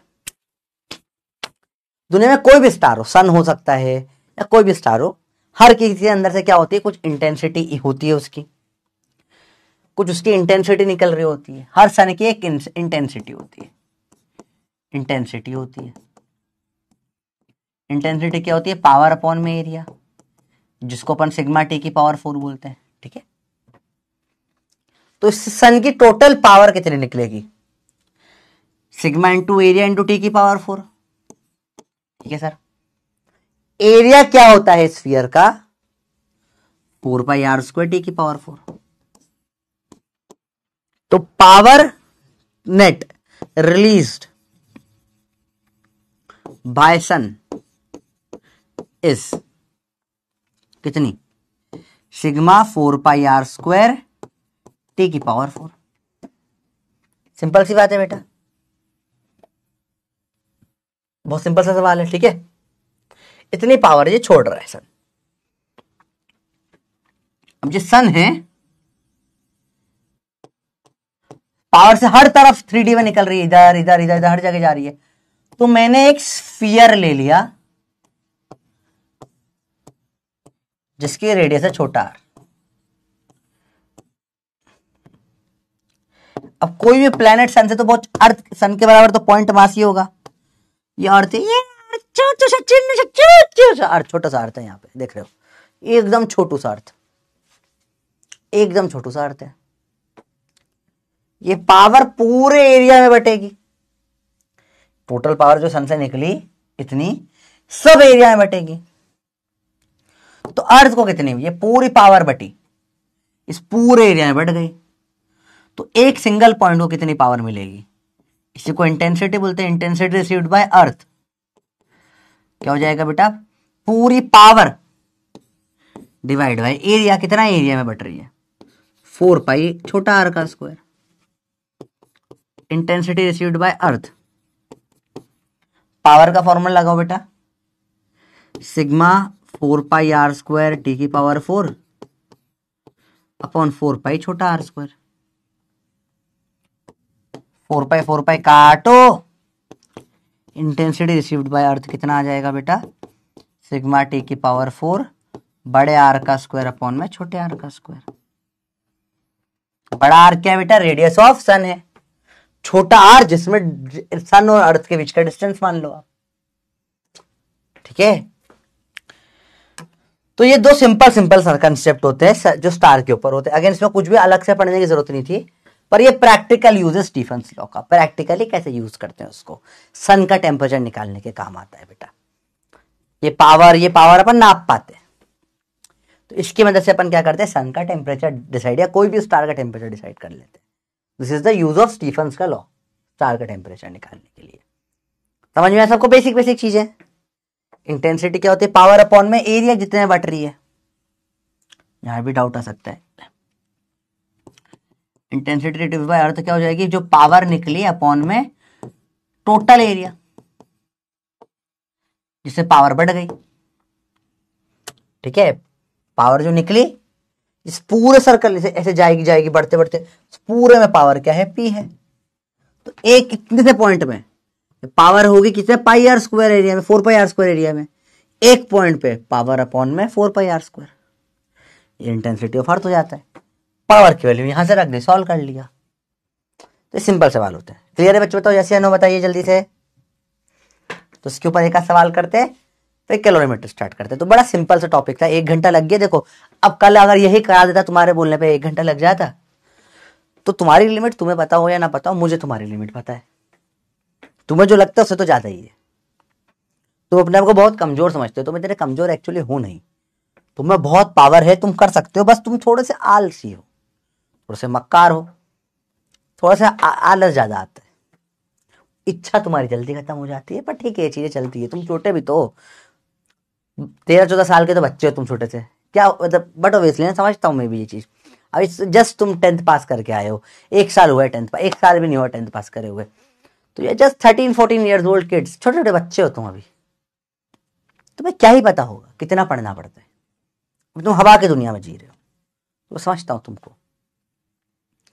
नन्हे मुन्ने बच्चे तेरी मुट्ठी में क्या है, मुट्ठी में है फिजिक्स की कॉपी। चलिए सवाल करते हैं, डायरेक्ट सवाल। Radius of star R is act as a black blah blah blah. What would be the temperature of the star in which rate of energy production is Q? Power को Q बोला है बेटा, rate of energy production Q बता, power बोल दिया है Q. Sigma into area into T की power 4 होता है। चलिए 60 सेकेंड्स, बताइए क्या होगा इसका आंसर। आराम से सोच के बताइए, बड़ा इजी सवाल है, टफ नहीं है, इजी है, पर थोड़ा इंटरेस्टिंग से करिए। सवाल बड़ा इजी है, ये हल्का सा दिमाग लगाओ। टेम्परेचर पूछा है सवाल में। अजीब दास्तां है ये। आराम से सोच के आराम से करके बताइए, बिल्कुल टफ नहीं, आराम आराम से बताइए, बड़ा इजी है। अरे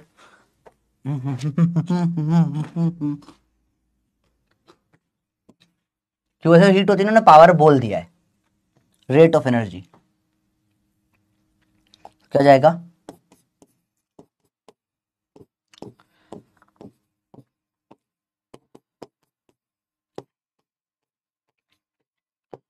टी की पावर 1/4, इसकी पावर 1/4 हो जाएगा, हटेगा तो।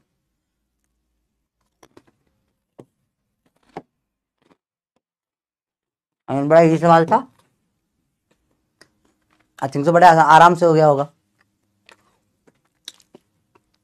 इसमें तो गलती नहीं करी होगी यार।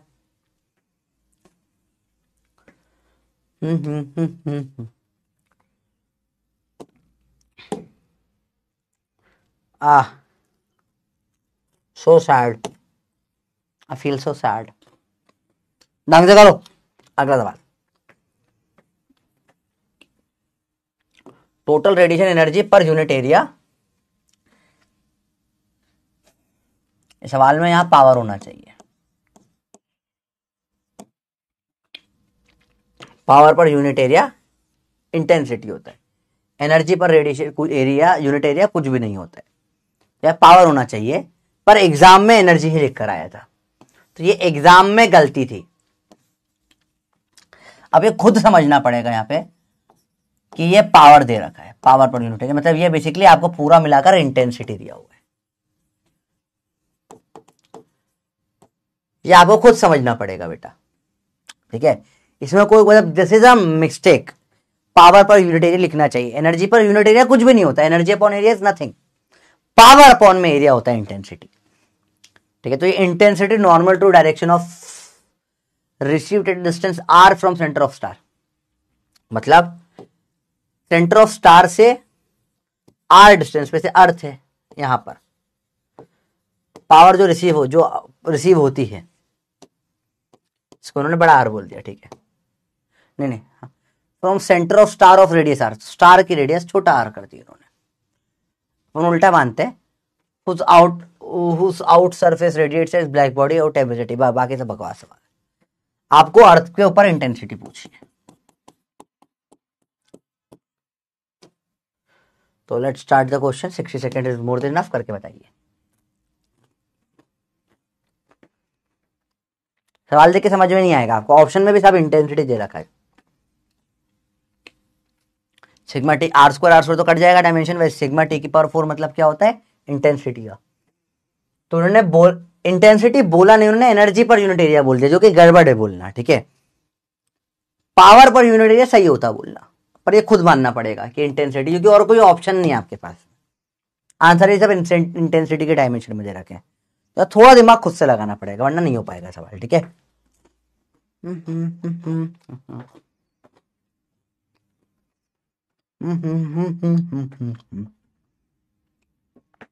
इजी है, सोच के करके बताइए।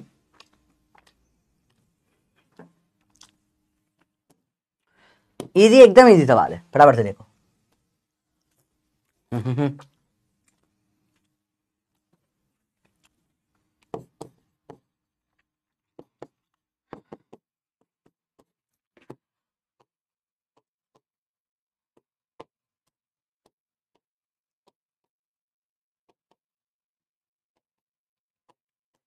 यही अपन ने करा था थोड़ी देर पहले तक।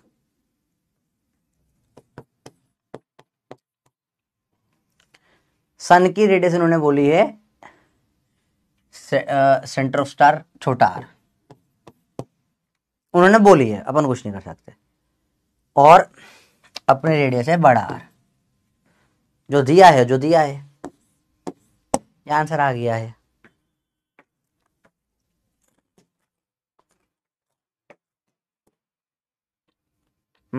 नाइस, लोगों ने बी भी करा। तो बेटा यही है, सेम है केस। ऊपर आर सन होता है, नीचे डिस्टेंस किसका होता है, सन और अर्थ का। अब सन से पॉइंट बोलो, अर्थ ही मान लो ना उसको, पॉइंट को। तो सिंपल कंसेप्ट होते हैं ये दो पर डायरेक्ट सवाल आया है, दो ही कंसेप्ट, और कोई कंसेप्ट नहीं है। कुछ नया सवाल बनता है, नहीं बनता, यही सवाल होता है बेटा बस हमेशा, ठीक है। चलिए, ये अपना एक और टॉपिक रेडिएशन यहां पे खत्म हो जाता है।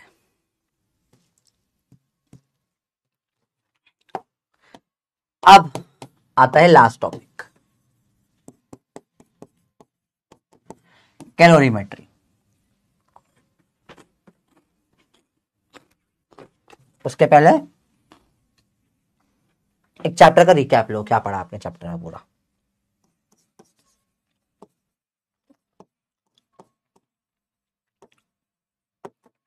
बेसिकली 5 चैप्टर है एक जगह पे। पहले दिन थर्मोमेट्री पढ़ते हैं अपन, थर्मल एक्सपांशन की बातें होती है। देन थर्ड डे पे अपन बात करते हैं कंडक्शन की। एक और क्लास ले थे, उसी दिन बात हो गई रेडिएशन की, जो अभी खत्म होगा। लास्ट होता है कैलोरीमेट्री। तो देयर आर 5 डिफरेंट चीजें जो आपको पढ़नी होती है। थर्मोमेट्री समझते हैं, बेसिकली हिस्ट्री, क्यों आया, कैसे आया, क्या आया, सब क्या क्या है, कैसा यूज है। ज्यादातर थियोरिटिकल टॉपिक होता है, कैसे डिग्री सेल्सियस केल्विन कन्वर्जन होता है। थर्मल एक्सपेंशन अपन एक प्रॉपर्टी को पढ़ते हैं एक टेम्परेचर की, कैसे प्रॉपर्टी कैसे सिग्निफाई यूज करते हैं अपन इस चीज का। ये दोनों मेथड ऑफ हीट ट्रांसफर होते हैं, कैसे ट्रांसफर होती है, ठीक है। कैलोरीमेट्री हो जाता है बेटा कैसे ये हीट ट्रांसफर के मेथड है, ठीक है। कैसे इसके जो हीट ट्रांसफर का इफेक्ट क्या होता है, effect of heat transfer on different material.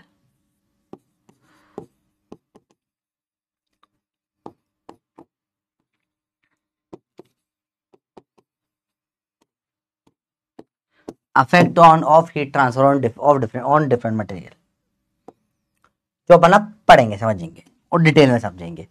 तो बेसिकली ओवरऑल ये these are all individual 4-5 chapters, जिनको एक चैप्टर बना दिया, वो बोला 5-6 दिन में खत्म कर दो। तो ये सब इंडिविजुअल में एक एक चैप्टर होते हैं। थर्मोमेट्री बहुत डिटेल में पढ़ा अपन ने, समझा। थर्मल एक्सपेंशन पूरे 2 दिन डिटेल में पढ़ा, सवाल भी अच्छे से करे। रेडिएशन और अपना कंडक्शन के ऊपर कल बहुत सारा टाइम मिल गया था, तो अपन ने बहुत सारे सवाल कर लिए। आज थोड़ा सा रेडिएशन खत्म करा, 2 टाइप के क्वेश्चन करके। अब चालू करेंगे कैलोरीमेट्री। तो जोश है, रेडी हो भैया, तैयार हो, बोलो यस या नो।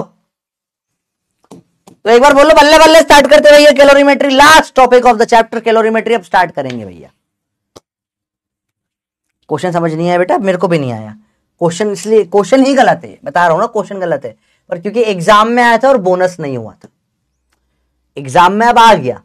बहुत बार एग्जाम में क्वेश्चन भी गलत आते, ये भी सच्चाई है, सब क्वेश्चन सही नहीं आते, गलत भी आ जाते। बोनस हो या होना हो, कोर्ट में लड़ लो, फिर क्या कर लोगे तुम। तो आपको अपने हिसाब से सही समझना पड़ता है उन चीजों को, ठीक है, अप्रोक्सीमेशन देकर, ठीक है। तो ये गलत क्वेश्चन आया था, पर आपको लिखा है energy per unit area, per unit area energy कुछ ना होता है, इंटेंसिटी होता है पावर पर यूनिट एरिया, या energy upon area into time होता है। टाइम तो दिया ही नहीं इन्होंने, कहां दिया, नहीं दिया, तो मान लो दे रखा है इंटेंसिटी, क्योंकि ऑप्शन देख के समझ में आया ये, ठीक है। चलिए तो चालू करेंगे बेटा अपन इसको हीट कैपेसिटी से। जरा 4-5 टाइप की हीट कैपेसिटीज होती है जो अपने केमिस्ट्री में पढ़ा होता है, ये फिजिक्स में इतना काम नहीं आता, ठीक है। जैसे देखो ये साहिल अहमद, नो नॉट सर, बस बड़ा सर में पढ़ने नहीं आता सर, हट, पढ़ाई नहीं करनी बस अंदर को, ठीक है, सब करा लो, पढ़ाई नहीं करनी बस। आइए हीट कैपेसिटीज की बात करते हैं, बहुत सिंपल चीज होती है बेटा। हीट कैपेसिटी बेसिकली क्या करती है, एक सॉर्ट ऑफ इनर्शियल प्रॉपर्टी होती है। ये क्या करता है, चेंज रेजिस्ट को चेंज करता है टेम्परेचर के, मतलब समझो this is the properties of a material, समझो प्रॉपर्टी। सर बहुत टाइम है पर मेरे को पढ़ना नहीं सर, देखो देखो सुनो सुनो देखो ध्यान से बेटा, समझो, समझिए क्या होता है बेटा, बहुत सिंपल है। दो मटेरियल है, ठीक है, दोनों को मैंने टेम्परेचर गर्म कर दिया, बराबर हीट दी दोनों को बराबर हीट दी। इसको भी बोला 10 जूल हीट तू ले, 10 जूल हीट तू ले, एक ज्यादा गर्म हो गया, एक कम गर्म हुआ। जैसे अपने लैंड ब्रिज सी ब्रिज में पढ़ा था बेटा कि जो जमीन है जल्दी से गर्म हो जाती है, पानी धीरे धीरे गर्म होता है, समझ रहे बात को, बहुत बेसिक चीज है। जमीन जल्दी से गर्म हो जाती है, पानी धीरे धीरे धीरे धीरे गर्म होता है, पता है अपने को ये चीज। तो जमीन तेज तेज गर्म हो गई, तो जमीन की क्या है, हीट कैपेसिटी कम है, वो अपने अंदर उसकी कैपेसिटी ही नहीं है, फट से जिसकी कैपेसिटी नहीं होती हर एक ऐसे में लुढ़क जाता है, वही है सेम चीज। जिसकी हीट कैपेसिटी ज्यादा होती है वो गर्म होने में बहुत टाइम लगाता है, बोला ठीक है। ऐसे आप लोगों की हीट कैपेसिटी बहुत कम है, आपको मैं हल्का सा बोलूंगा गुस्सा हो जाओगे, ठीक है, हल्का सा बोलूंगा खुश हो जाओगे। आप लोग की हीट कैपेसिटी मेरी बहुत ज्यादा है, तुम कुछ भी बकवास करते रहते हो, बहुत देर तक झेल लेता हूं, फिर गर्म होता हूं मैं। तो आपकी हीट कैपेसिटी बहुत कम है, बहुत जल्दी गर्म हो जाते हो या बहुत जल्दी ठंडे हो जाते हो, मेरी नहीं है भैया, मेरी हीट कैपेसिटी बहुत ज्यादा है, मैं बहुत धीरे धीरे गर्म होऊंगा, वो बहुत धीरे धीरे ठंडा होऊंगा। हीट कैपेसिटी का एक बेसिक मतलब समझ में आया, बहुत बेसिक बात है, ठीक है, कि जिसकी हीट कैपेसिटी ज्यादा है वो धीरे धीरे गर्म होता है। अब हीट कैपेसिटी अलग अलग तरीके से नापी जाती है, उसके ऊपर अलग अलग नाम दे दिए गए। देखो हीट कैपेसिटी कैसे नापी गई, अगर मैंने नापा कि भैया 2 मास है, हीट कैपेसिटी अपन लिखते हैं कैपिटल एस से लिखते हैं, तो बोलेंगे कि यार किसी भी का भी समझना ध्यान से रखना, 1 डिग्री सेल्सियस या 1 केल्विन टेम्परेचर इंक्रीज करने या बढ़ाने में या चेंज करने में जो हीट लगी उससे क्या बोला, हीट कैपेसिटी। भाई 1 बढ़ाने में जो हीट लगी, जिसकी ज्यादा उसमें ज्यादा हीट लगी, जिसकी कम उसमें कम हीट लगी। तो T बढ़ाने में कितनी लगे उसको बोल दिया मैंने S। तो डेल्टा T से बढ़ाना है, हीट बराबर S इंटू डेल्टा T, ये बन गया आपका फॉर्मूला। लो भैया, अरे बोलो भैया 16 साल के अच्छे वाली बात तो तुम करते ही नहीं हो। Your attitude is just like 13-14 years old and I think so you are 13-14 years old only. बहुत सिंपल कंसेप्ट है 14 ईयर्स के बच्चे ही करते हैं, 13-14 16 तक आते थे तो बच्चे थोड़ा सीरियस हो जाते हैं पढ़ाई को लेके, आप लोग इतना नहीं हो।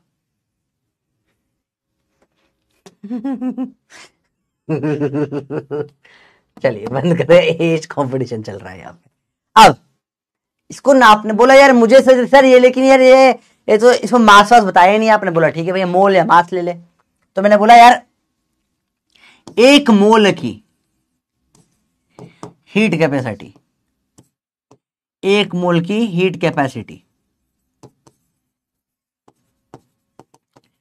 तो मैं लिखूंगा सीएम से, मोलर हीट कैपेसिटी। ठीक है भैया,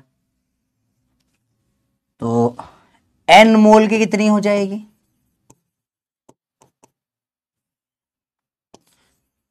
एन इंटू सीएम, खत्म।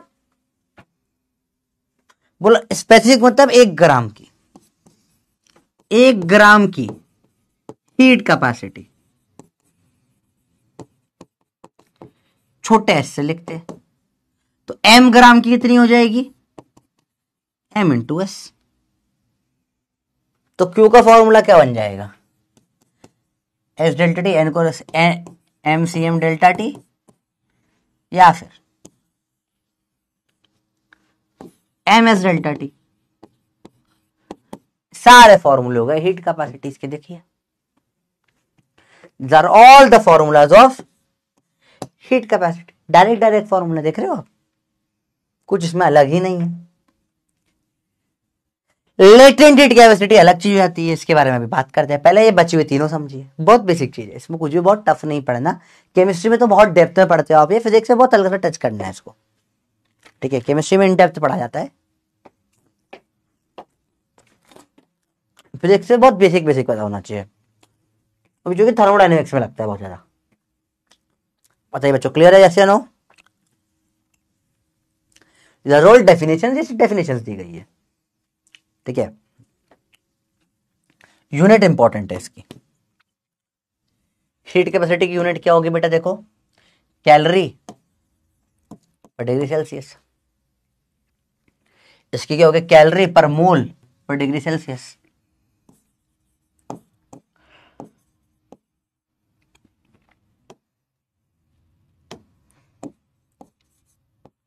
इसकी हो जाएगी कैलोरी पर ग्राम डिग्री सेल्सियस।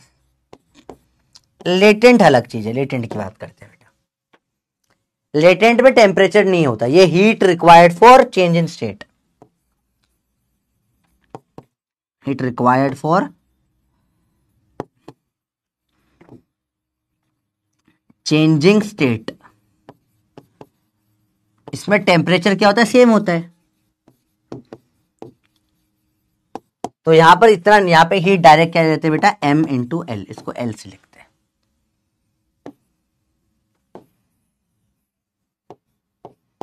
डायरेक्ट चीज हो जाती है बेटा। एल की यूनिट क्या हो जाएगी, कैलोरी पर ग्राम। अब केमिस्ट्री में भी हो चुका है तो बड़ा इजी लग रहा होगा यहाँ पे, जो कि पढ़ा हुआ है आपका। नहीं हुआ है तो आपको बेसिकली 4 फॉर्मूले पे ध्यान रखना है। ठीक है, at the end of the day these are 4 formulas जो आपकी डेफिनेशन से निकल कर आते हैं। चारों की डेफिनेशन बड़ी सिंपल है बेटा। देखो फिर एक बार समझ लेते हैं यूनिटरी मेथड से। देखो बेटा, मैंने बोला 1 डिग्री बढ़ाने में लगा एस, तो टी में लगाने में लगा 1 डिग्री, डेल्टा टी 1 में लगा एस, तो किसी और में लगेगा एस इंटू डेल्टा टी, खत्म। 2 में लगेगा एस इंटू 2, 3 में लगेगा एस इंटू 3, डेल्टा टी में एस इंटू डेल्टा टी, खत्म, बात हो गई।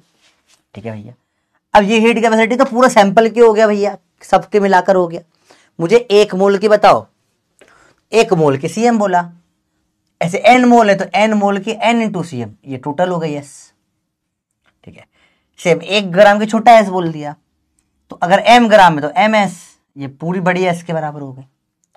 दोनों को फॉर्मूले में डाल दो, या आपका यूनिट निकल के आ जाती है बेटा। देखो बस इजी है, तो मुश्किल नहीं है। यूनिट किसे निकल गई, डेल्टा टी नीचे ले गया, एस आ गया कैलोरी अपॉन में डिग्री सेल्सियस, कैलोरी अपॉन में मोल डिग्री सेल्सियस, कैलोरी अपॉन में ग्राम डिग्री सेल्सियस। अब लेटेंट मतलब क्या होता है, स्टेट चेंज करने में कितनी हीट लगती है। ये अपने बेटा बहुत काम का नहीं है बेटा, फिर बता रहा हूं, ये मेनली केमिस्ट्री का टॉपिक है, अपने को सिर्फ टच करके निकलना है। ये थोड़ा बहुत थर्मोडायनेमिक्स में काम आता है, इसलिए बस पढ़ रहे हैं अपन ये। ठीक है, तो लेटेंट हीट कैपेसिटी क्या हो जाती है बेटा, heat required for changing state. अब स्टेट चेंज जो है वो कांस्टेंट टेम्परेचर पे होता है हमेशा, state always changes at constant temperature. एक चीज हमेशा कांस्टेंट, जैसे आइस हमेशा 0 पे पिघलेगी और पानी हमेशा 100 पे उबलेगा, तो फिक्स है ये। जब तक पूरा पानी नहीं उबल जाएगा टेम्परेचर 100 का 100 ही रहेगा, या पूरी बर्फ नहीं पिघल जाएगी 0 का 0 ही रहेगा। तो this are something which are fix, ठीक है। चलिए अब देखो ध्यान से देखना है। तो मैंने बोला 1 ग्राम वाटर को या 1 ग्राम चेंज करने की, 1 ग्राम की स्टेट चेंज करी, उसकी जो एनर्जी लगी उसकी हीट को ही एल बोल देते हैं। 1 ग्राम की एल है तो m ग्राम की एम एल है, खत्म। ये आपके बेसिक फॉर्मूले हो जाते हैं। आई होप सबने नोट कर लिए होंगे बेटा, नोट कर लीजिए, नहीं नोट करे तो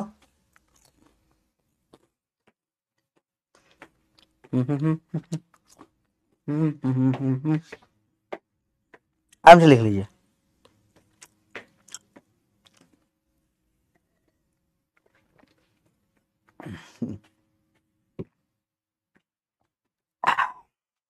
बड़ा आराम से लिख लिया आपने बेटा। ये ऑफिशियल डेफिनेशन है सबके, देखिए। हीट कैपेसिटी और thermal capacity is a physical property of matter defined as the, बकवास चीज, amount of heat supplied to produce a unit change in temperature. मतलब बड़ा एस सीएम, छोटा एस एल। मतलब समझो, इसका मतलब यूनिटरी मेथड समझिए बेटा। 1 डिग्री बढ़ाने में लगे कितनी, उसको बोला एस। 2 डिग्री में लगेगी 2s, 25 डिग्री में लगेगी 25s। तो डेल्टा टी डिग्री बढ़ाने में लगेगी डेल्टा टी इंटू एस। इसी ये हीट आ गई आपकी निकल कर। यहां से तो फॉर्मूला निकल कर आया बच्चों, समझ रहे हो आप? यहीं से फॉर्मूला निकल गया बेटा। All formulas are from definitions. ये डेफिनेशन ही है, ये ही है, इसमें कोई लॉजिक या डेरिवेशन नहीं है। यही डेरिवेशन है, डेफिनेशन ही डेरिवेशन है। Amount of heat needed to raise temperature of 1 mole. अब देखो इसमें क्या आ गया, 1 मोल आ गया बाय 1 केल्विन या 1 डिग्री सेल्सियस, इस कॉल्ड मोलर हीट कैपेसिटी। तो यहां पे क्या बोला बेटा, वही सेम से कुछ है, बस ना मोल मल्टीप्लाई हो जाएगा। यहां पे 1 ग्राम का है, 1 केल्विन से, तो बस ग्राम दे दिया तो ग्राम मल्टीप्लाई हो जाएगा। This are all of the same definition. तो ये आप घर पे एक बार होमवर्क में लिख लेना बेटा, फॉर स्कूल। स्कूल के लिए इंपॉर्टेंट है ये, एक बार स्कूल के लिए डेफिनेशन आप होमवर्क लिख लेना बेटा। अपने काम का बहुत बेसिक है बेटा कि हीट आपको देखना है, हीट दी है क्या, उसमें 2 चीजें हो सकती है। चेंज इन टेम्परेचर हो सकता है, तो आपको ms डेल्टा टी लगाना है बेटा हीट के लिए। डायरेक्ट ही आपके लिए कुछ भी अलग नहीं है। This is for physics. सब पूरा फिजिक्स में सिर्फ इतना सा काम आता है बेटा इस चैप्टर में। और अगर आपको क्या करना है, सेम स्टेट में अगर स्टेट चेंज हो रही है तब वो Q बराबर ml लगाना होता है, खत्म। स्टेट चेंज हुई तो मालामाल हो जाएंगे, नहीं तो टेम्परेचर बदला तो ms डेल्टा टी हो जाएंगे। आपको सिर्फ और सिर्फ फिजिक्स में इतना काम आएगा। टेम्परेचर बदला तो ms डेल्टा टी, स्टेट बदल गया तो ml, दैट्स इट। अगर स्टेट क्या हुआ, टेम्परेचर बदला तो ms डेल्टा टी, स्टेट बदल दिया तो ml, बस इतना ही काम आता है आपको। सर बहुत कम नहीं, हाँ बस इतना ही काम आता है बेटा। क्या कर सकते हैं, फिर से समझो बेटा। अगर चेंज स्टेट में हुआ तो क्या हो जाएगा, Q बराबर ml, और अगर टेम्परेचर में चेंज हुआ तो Q बराबर ms डेल्टा टी होता है। बस ये ही है आपके काम का। S होता है स्पेसिफिक हीट कैपेसिटी, L होता है लेटेंट हीट कैपेसिटी।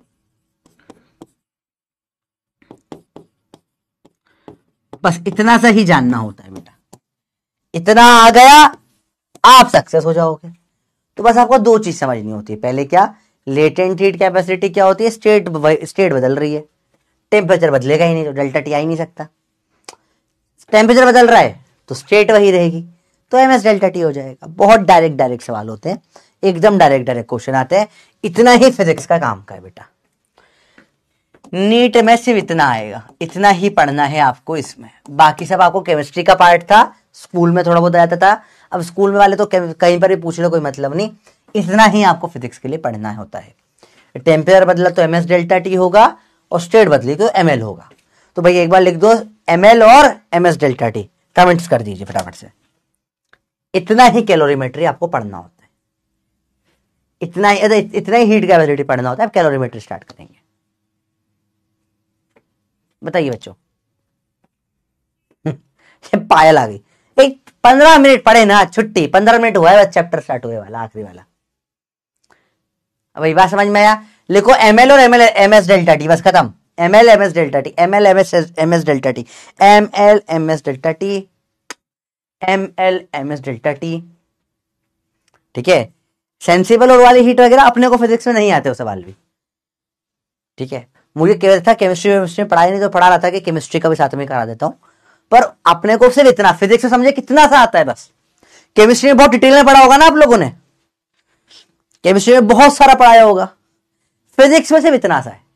स्टेट बदली तो ml, नहीं बदली तो एक में रही तो ms डेल्टा टी, बस। और कोई फिजिक्स में और कुछ है ही नहीं, फिजिक्स बहुत छोटू सा है। ठीक है, बहुत बढ़िया, ml ms delta T, very good. और एक इंपॉर्टेंट चीज बहुत ज्यादा अपने को जो लगती है वो कन्वर्जन होता है। 1 कैलोरी बराबर 4.18 जूल होता है, इसको 4.2 जूल भी बोल देते हैं। ठीक है, 4.2 जूल बोल देते हैं अप्रोक्सीमेटली, ये लगता है अपने को।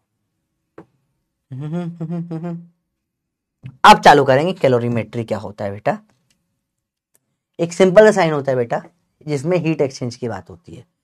सिंपल सी बात है, अगर मैंने कुछ हीट दी तो वो हीट कोई और लेगा। बहुत सिंपल सी बात है ना बेटा, बहुत सिंपल सी बात है।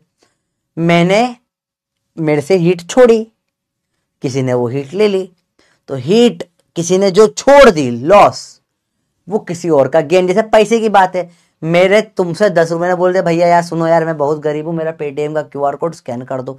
मैंने यहाँ पेटीएम का क्यूआर कोड ला गया, तुम लोगों को लगा मैं यूट्यूब पे आके भीख मांग, बहुत सारे लोग आजकल मांगते हैं भीख। ठीक है, पेटीएम का क्यूआर कोड देके स्कैन करवा लेते हैं, बहुत सारे लोग करते हैं ऐसा काम, करने दो भैया।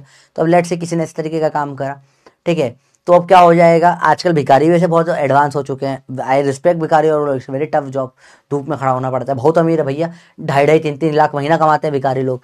मेरे को लगता है यार कि यार ये भी एक करियर ऑप्शन बहुत अट्रैक्टिव लग रहा है, पर नहीं नहीं नहीं, भिखारी अट्रैक्टिव नहीं, करियर ऑप्शन अट्रैक्टिव की बात करो। भिखारी ही अट्रैक्टिव लग रहा है सर को, बबली मिल गई, अभी अगला कमेंट यही आएगा तुम्हारा।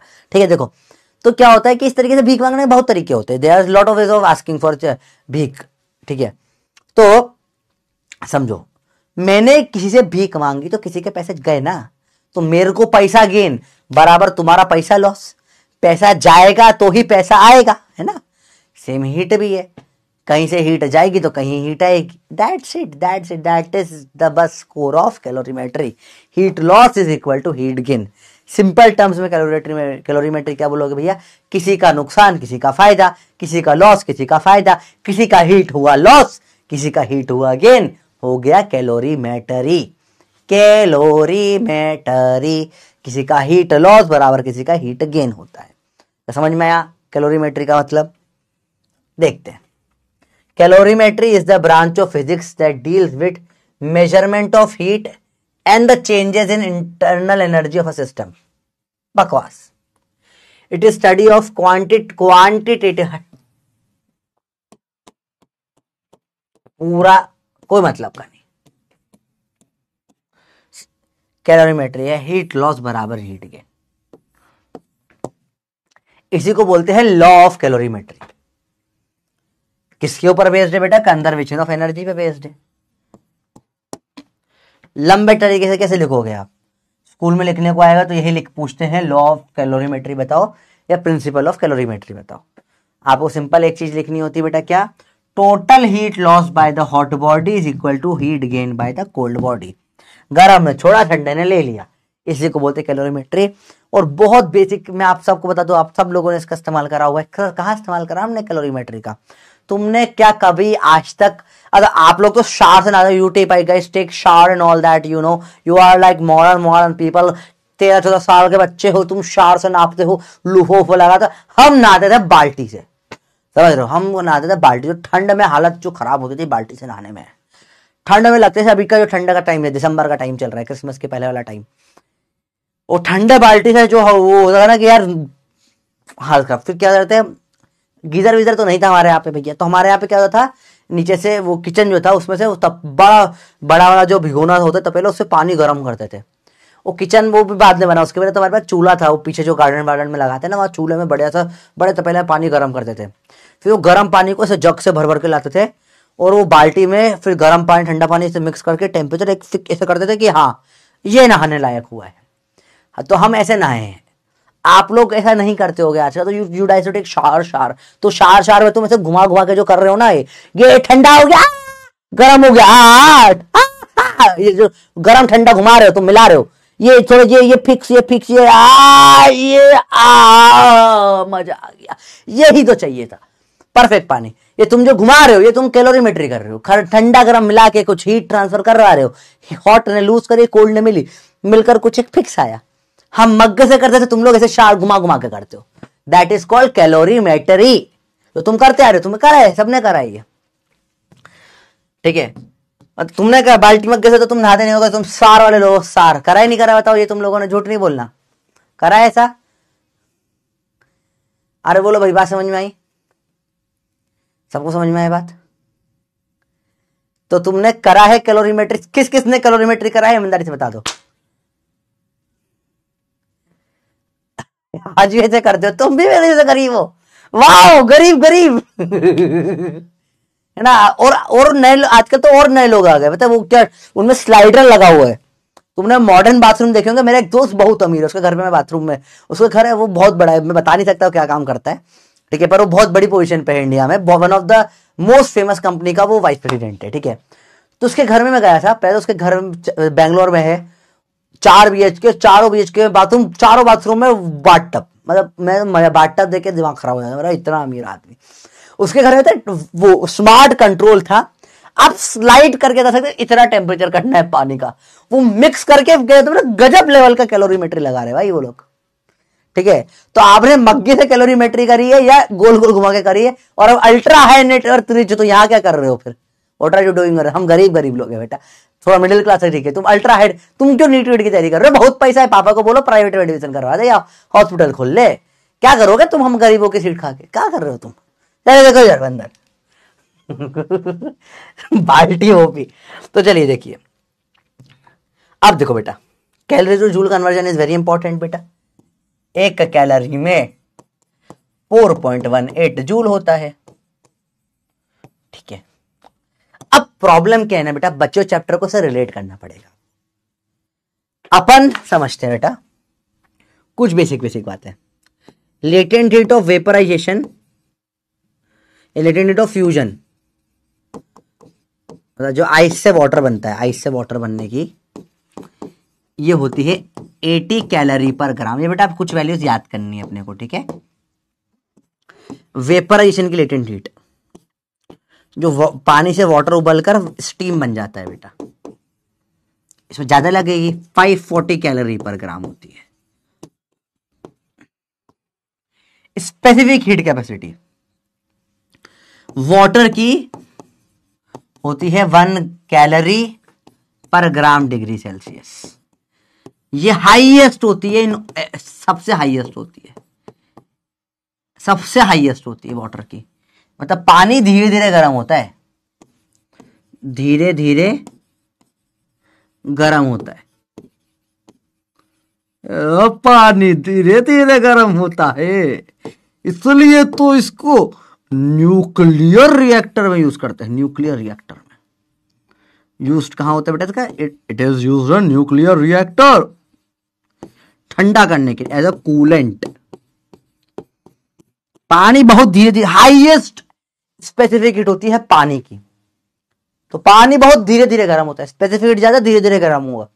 तो पानी धीरे धीरे, न्यूक्लियर रिएक्टर में पानी डाल दिया, न्यूक्लियर रिएक्शन हुई भयंकर, हर जगह गर्मी, आजू बाजू लगा दिया पानी, पानी गर्म होगा, धीरे धीरे धीरे धीरे धीरे धीरे, वहां पे जल रहा है न्यूक्लियर, यूरेनियम फूट रहा है, पानी गाना गा रहा है धीरे धीरे धीरे धीरे।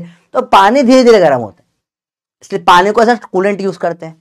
इसलिए छत के ऊपर भी पानी डाल देते हैं गर्मी के टाइम पे, ताकि क्या होता है, पानी धीरे धीरे गर्म होता है, बहुत सारी एनर्जी खींच के ले जाता है गर्म होने में।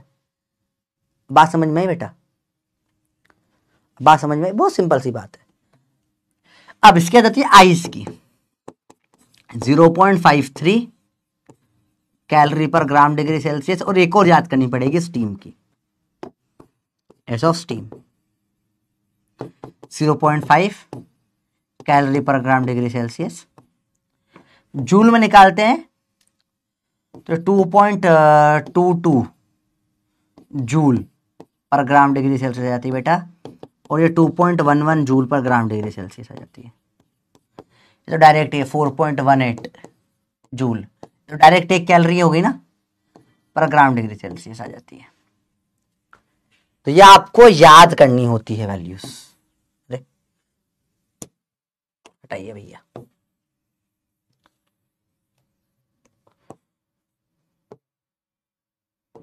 ये आपको याद करनी होती है बेटा वैल्यूज, ठीक है, you have to learn them by heart. तो इसको दिल में बसा लो मेरे भाई, भाइयों और उनकी बहनों, बेटे और उनकी बेटियों, बाबू और उनके सोना, सब लोग इसको दिल में बसा लो ना।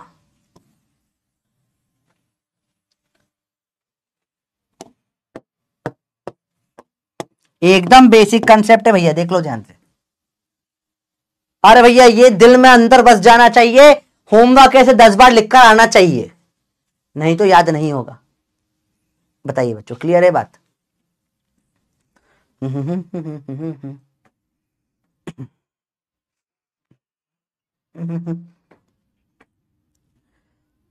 क्या एक स्टैंड अप कॉमेडियन को था, उसने रील बना दी थी कि टीचर्स जनरली इतना पैसा नहीं कमाते, तो उसके रिवर्ट में बहुत सारे ऑनलाइन के टीचरों ने बना दी, हाँ हमसे पूछो, वो कार वर्क रील डाल रहे। अब इच्छा तो मेरे भी हो रही है बनाने की, पर बोला मैं तो सच में नहीं कमाता। कमाने वाले डाल देते हैं। इतना गरीब हूं कि गरीबों, इतना गरीब हूं कि रिवर्ट में कोई गरीब बोल रहा है तो जवाब भी नहीं दे पा रहा, कि बोला यार बोला तो सही है इसने, बोलूं भी कैसे कि मैं नहीं हूं। ठीक है, पढ़ाई करो चलो। अरे बात समझ में आई? ये दिल ने बचा लेना भैया आज। एक बार तो अभी लिख लिया होगा, एक बार और लिख लो, सिंपल है। अब प्रॉब्लम क्या आती है बेटा, समझो प्रॉब्लम क्या आती है, व्हाट इज द प्रॉब्लम। अपन जितने भी वैल्यू याद करते हैं बेटा, Q अब बराबर ml या ms डेल्टा टी, जितना भी अपन कैलोरीमेट्री में लगाते हैं, सारे इसमें हीट जो है कैलोरी में निकल कर आती है हमेशा। ठीक है, तो इसमें J से मल्टीप्लाई करते हैं। J मतलब क्या होता है बेटा, J को अपन J को बोलते हैं कांस्टेंट है, 4.18 जो वैल्यू होती है ना, ये 4.2, इसको J से लिख देते हैं। तो अपन क्या मल्टीप्लाई करेंगे, J से मल्टीप्लाई करेंगे, ताकि आंसर जूल में आ जाए। जस्ट अ कांस्टेंट, J से मल्टीप्लाई कर देते हैं। बात समझ में बेटा, क्लियर है? हाँ, तो मोबाइल गिफ्ट का है भाई, मोबाइल मैंने खुद ने, मेरे पास सारी, मैंने मेरे लाइफ में आज तक कोई महंगी चीज खरीदी रेयरली होगी। मैंने सिर्फ एयर प्यूरिफायर दिल्ली में आके सबसे महंगी खर्चे वाली चीज खरीदी है। मेरा बोट और पूरा ये जो सेटअप है, ये 5 लाख का पीडब्ल्यू का है, 5 लाख से कम का होगा ऐसे तो, पर पीडब्ल्यू का है। मेरा मोबाइल गिफ्टेड है, मेरा आईफोन गिफ्टेड है। आईफोन तो सिमरन का ताड़ा था मैंने, तो सिमरन से उठाया था मैंने। ठीक है, PS5 मैं दोस्त का उठा लाया था। ठीक है, तो समझो एक दोस्त के पास क्या जिम विम का इक्विपमेंट का काम कर रहा था, उसके यहाँ से ट्रेडमिल उठा लाया, यूज नहीं करता पर रखी हुई जरूर है। सब कुछ दूसरों का लेकर आता हूं। टैलेंट, ये टैलेंट होना चाहिए। ठीक है भैया, अब बताओ भैया, तो आप समझना बेटा, मेरे को ध्यान से समझना। और प्रॉब्लम क्या है, बचा हुआ जो मैकेनिक्स होता है, वहां पे से मैंने बोला यहां से मैंने पत्थर कुछ गिरा दिया, कितनी एनर्जी आएगी, mgh आ जाएगी। मैंने बोला कोई बुलेट को 20 स्पीड से फेंका, हाफ mv² एनर्जी हो जाएगी। काइनेटिक एनर्जी, पोटेंशियल, जितनी भी बची हुई एनर्जीज होती है, ये सब आती है जूल में। तो थोड़ा इसका ध्यान रखना बेटा, थोड़ा ध्यान रखना कि क्या एनर्जी फ्रॉम मैकेनिक्स जूल में आएगी। ठीक है, इसको इसको 4.18 से डिवाइड करोगे तो बनेगी हीट इन कैलोरीमेट्री। ये थोड़ा एक इंपॉर्टेंट कंसेप्ट है, वरना कंफ्यूजन हो जाओगे तुम, ठीक है। यहां पे एनर्जी जूल्स में आती है, यहां एनर्जी कैलोरी में होती है। तो मैकेनिक्स वालों को 4.18 से डिवाइड कर दो, 4.2 से डिवाइड कर दो बेटा, तो अपनी कैलोरी में निकल के आती चीज है, ठीक है भाई। बात समझ में आ गई? बात समझ में? बहुत सिंपल सिंपल सी बात है भाई, बताओ। तो सवाल है पहला टाइप का सवाल, हट लिखिए हेडिंग, पहला टाइप का सवाल, बर्फ पर अचार नहीं अत्याचार, अचार लिख, अत्याचार पहली हेडिंग है बेटा। फर्स्ट टाइप ऑफ क्वेश्चन होता है बर्फ पे अत्याचार। तो हम क्या करेंगे यहां पे, बर्फ के साथ अलग अलग चीजें करेंगे। देखिए बेटा, ध्यान से देखा करो, ध्यान से देखना बेटा। एंड फिर तुम एंड लिख रहे हो, फिर मैं कमेंट ब्लॉक करूंगा, फिर मैं पढ़ाऊंगा। अरे थोड़ा पढ़ाना है तो यार, तुम्हारा ही फायदा है। अब ये टॉपिक कल फिर स्टार्टिंग से चालू करना पड़ेगा, छूट गया तो थोड़ा सा पढ़ लो ना, हल्का सा 5 मिनट लगेगा, थोड़ा सा पढ़ाने दो भाई, मेरा भी मन रह जाएगा। देखो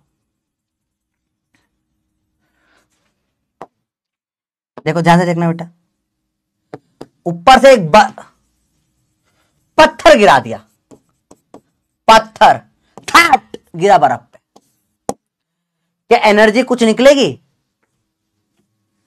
एनर्जी निकली? बैन करना पड़ा भाई, इतना प्लस प्लस मत करा करो, सिंपल पढ़ा करो।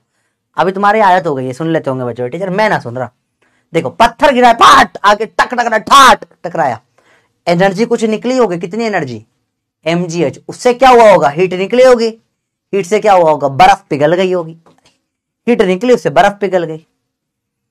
बर्फ पे अत्याचार कर रहे हर जगह। और सर ये तो एक ही था, और करते रहे। देखो देखो ये बर्फ है, यहां मैंने इस पे क्या करी, गोली मार दी, ठिसका ठाट, गोली अंदर जाके फंस गई या बाहर निकल गई, कुछ भी हो सकता है। अंदर फंस भी सकती है, बाहर भी निकल सकती है। सारी जो थी एनर्जी लॉस हो गई। या अब नेक्स्ट लेवल पे आऊं मैं, क्या करूं, बर्फ को ही ऊपर से गिरा दूं, ड्रॉप कर दूं, तो पूरी बर्फ ही गिर पड़ी, फाट।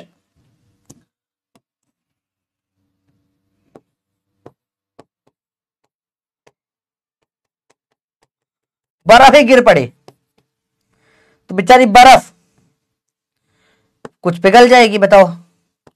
बर्फ ही पिघल गई, गिरने पे बर्फ कितनी पिघली, तो बेचारे बर्फ पे कभी ऊपर से बर्फ पे पत्थर फेंक के मार रहे हैं, ठीक है। जब बर्फ है इसमें पत्थर फेंक के, कई जगहों पे होता है पत्थर फेंक के मारते हैं बर्फ को, ठीक है। कई पत्थरों में गोली मार दी जाती है, कई जगह पत्थरों को भी ऊपर से फेंक दिया जाता है। और मैं समझ बर्फ का कितना बुरा बुरा हो रहा है, कितना सारी चीजें बर्फ का गलत गलत कर रहे हैं। सब में क्या होगा, बर्फ पिघलेगी, कुछ भी होगा बर्फ पिघलेगी। जो भी एनर्जी होगा क्या करेगा, बर्फ को पिघला देगा। ये होता है बर्फ पे अत्याचार। तो इसमें एनर्जी कितनी गिरेगी, mgh, mass of ball m है, अपॉन में 4.18 करना बेटा, है ना, क्योंकि ये जूल में आती है, is equal to mass of ice, capital M से लिख लेता हूं, mass of ice into L। इसका मास, इसकी एनर्जी बुलेट बंद से घुस गए अंदर, हाफ mv² एनर्जी, अपॉन में 4.18 कर लेता हूं, बराबर इतनी बर्फ पिघलेगी। बर्फ का ही पूरा मास m है, बोला गिर के फुल पिघल गई, सारी पिघल गई, फुल पिघल गई, फुल मेल्ट। तो क्या हो जाएगा भैया, mgh अपॉन में 4.18। अच्छा यहां नोटिस करना, ये मास भी अलग होता है ना बेटा, ये मास होता है केजी में, और यहां मास अपन रखते हैं ग्राम में, बड़े एम में, ठीक है। यहां मास रखते हैं अपन केजी में, यहां मास रखते हैं अपन ग्राम में, ठीक है। तो mgh अपॉन में 4.18, ये मास रखा है केजी में, बराबर ml, यही मास यहां रखा है ग्राम में। तो दिस इज सिंपल चीज है। बोलो भैया समझ में आया है कैसे होता है बर्फ पे अत्याचार? क्या बर्फ पे अत्याचार समझ में आया या नहीं आया बेटा? बस ये लास्ट टच खत्म कर दूंगा, बस मैं हल्का सा 5 मिनट बताऊंगा। एक सवाल कर लेते हैं इसके ऊपर, बड़ा सिंपल सा यार। बर्फ पे अत्याचार समझ में बेटा कैसे होता है? क्या आप लोगों को समझ में आया कैसे बर्फ पे अत्याचार होता है बेटा? इसको भले से क्लास के बाद देख लेना। तो बर्फ में अलग अलग चीजें कर रहे हैं बेटा, ठीक है, बहुत सिंपल सी बात है। बस टेंशन क्या है, यहाँ एनर्जी जूल में आती है, मास केजी में रखते हैं, जो अपन एसआई यूनिट कर रहे थे। कैलोरीमेट्री में मास रखते हैं ग्राम में और आंसर कैलोरी में आता है, तो यहाँ 4.18 से डिवाइड करना पड़ता है, ठीक है। बहुत बेसिक चीज है, बेसिक चीज। हल्का सा सपोर्ट कर दोगे मैं तुम्हारे आग लगवा दूंगा। अगर बर्फ पे अत्याचार अगेन टॉपिक सिर्फ मैं अकेला पढ़ाता हूँ, क्योंकि इसके ऊपर सवाल आया है। एक बार फिजिक्स में सवाल 16 में आ गया था, इसके पहले कोई पढ़ाता भी नहीं था। इसके बाद लोगों ने सिर्फ ये सवाल करवाते थे, मैंने पूरा टॉपिक ही पढ़ा दिया। तुम सपोर्ट करोगे बहुत डेप्थ में पढ़ाऊंगा, तुम सपोर्ट नहीं करोगे मुझे भी छोड़ना पड़ेगा बाकी टीचरों जैसे। A piece of ice falls on high touch so that it melts completely, पूरी पिघल गई। Only 1/4 of the heat produce is absorbed by the ice. तो हीट प्रोड्यूस क्या है? 1/4 मतलब पता 1/4, वरना पूरी उड़ गई। All energy of ice gets converted into heat during its fall. Value of Hs, जो mgh है ये निकली, इसकी 1/4 हीट अब्सॉर्ब हुई, 1/4 अब्सॉर्ब हुई जूल में, 4.18 से डिवाइड करा बराबर m इंटू एल। पर ये है ग्राम में और ये है केजी में। इसको भी केजी में अगर कर दूं तो इसको भी केजी में ले लेते हैं, तो फिर इसको भी केजी वाला लेना पड़ेगा। तो ये केजी में दे रखी है ऑलरेडी, वैल्यू रख दो। mm काटेगा, G10 इंटू एच निकालना है, 4 इंटू 4.18 L 3.4 इंटू 10 की पावर 5। 0 से 0 काटो, 4.2 ले रखा होगा इन्होंने, देखते हुए लग रहा है मेरे को। ऐसा जाएगा, 1 पॉइंट हटेगा 34, 2 1 पॉइंट हटेगा 42,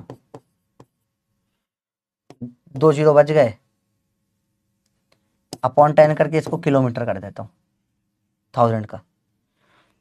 अब देख लो यार क्या हो रहा है, 34 इंटू 2 इंटू 42, 34 इंटू 42 फटाफट से कर लेते, 34 इंटू 42 कर ही लेते, कैलकुलेट निकालो इतने में तो हो ही जाएगा।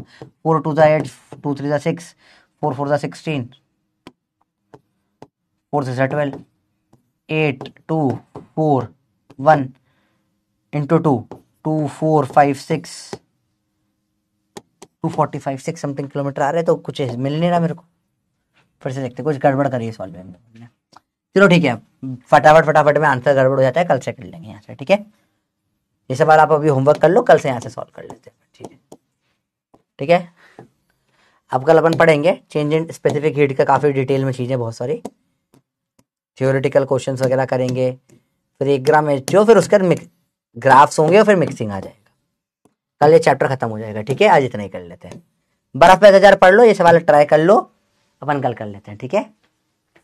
अब जल्दीबाजी में गलत हो जाएगा, तो फास्ट नहीं करते, कल कर लेंगे। होमवर्क ये चैप्टर फुल चैप्टर हो जाएगा बेटा। जो लोग मॉड्यूल करते हैं आप लोग चाहें तो फुल कर सकते हो। एक्सरसाइज 1 थर्मल प्रॉपर्टीज का एक्सेप्ट कैलोरी वाला पार्ट अभी छोड़ देना, कल करेंगे बेटा। सिंपल है, अपने highest level of question class में कर लिए हैं, ठीक है। सबसे टफ सवाल जो बनते हैं सारे क्लास में करवा रहा हूं मैं। अपन काफी अच्छे लेवल के सवाल, बेसिक से काफी अच्छे लेवल तक के सवाल कर रहा है। तो इससे तो जो क्लास में कर रहे थे सिंपल ही क्वेश्चन है, मॉड्यूल लेवल को भी बीट कर चुके अपन अब तो, क्योंकि बेसिकली मॉड्यूल में मैथ्स टफ होता है और कुछ नहीं होता, ठीक है।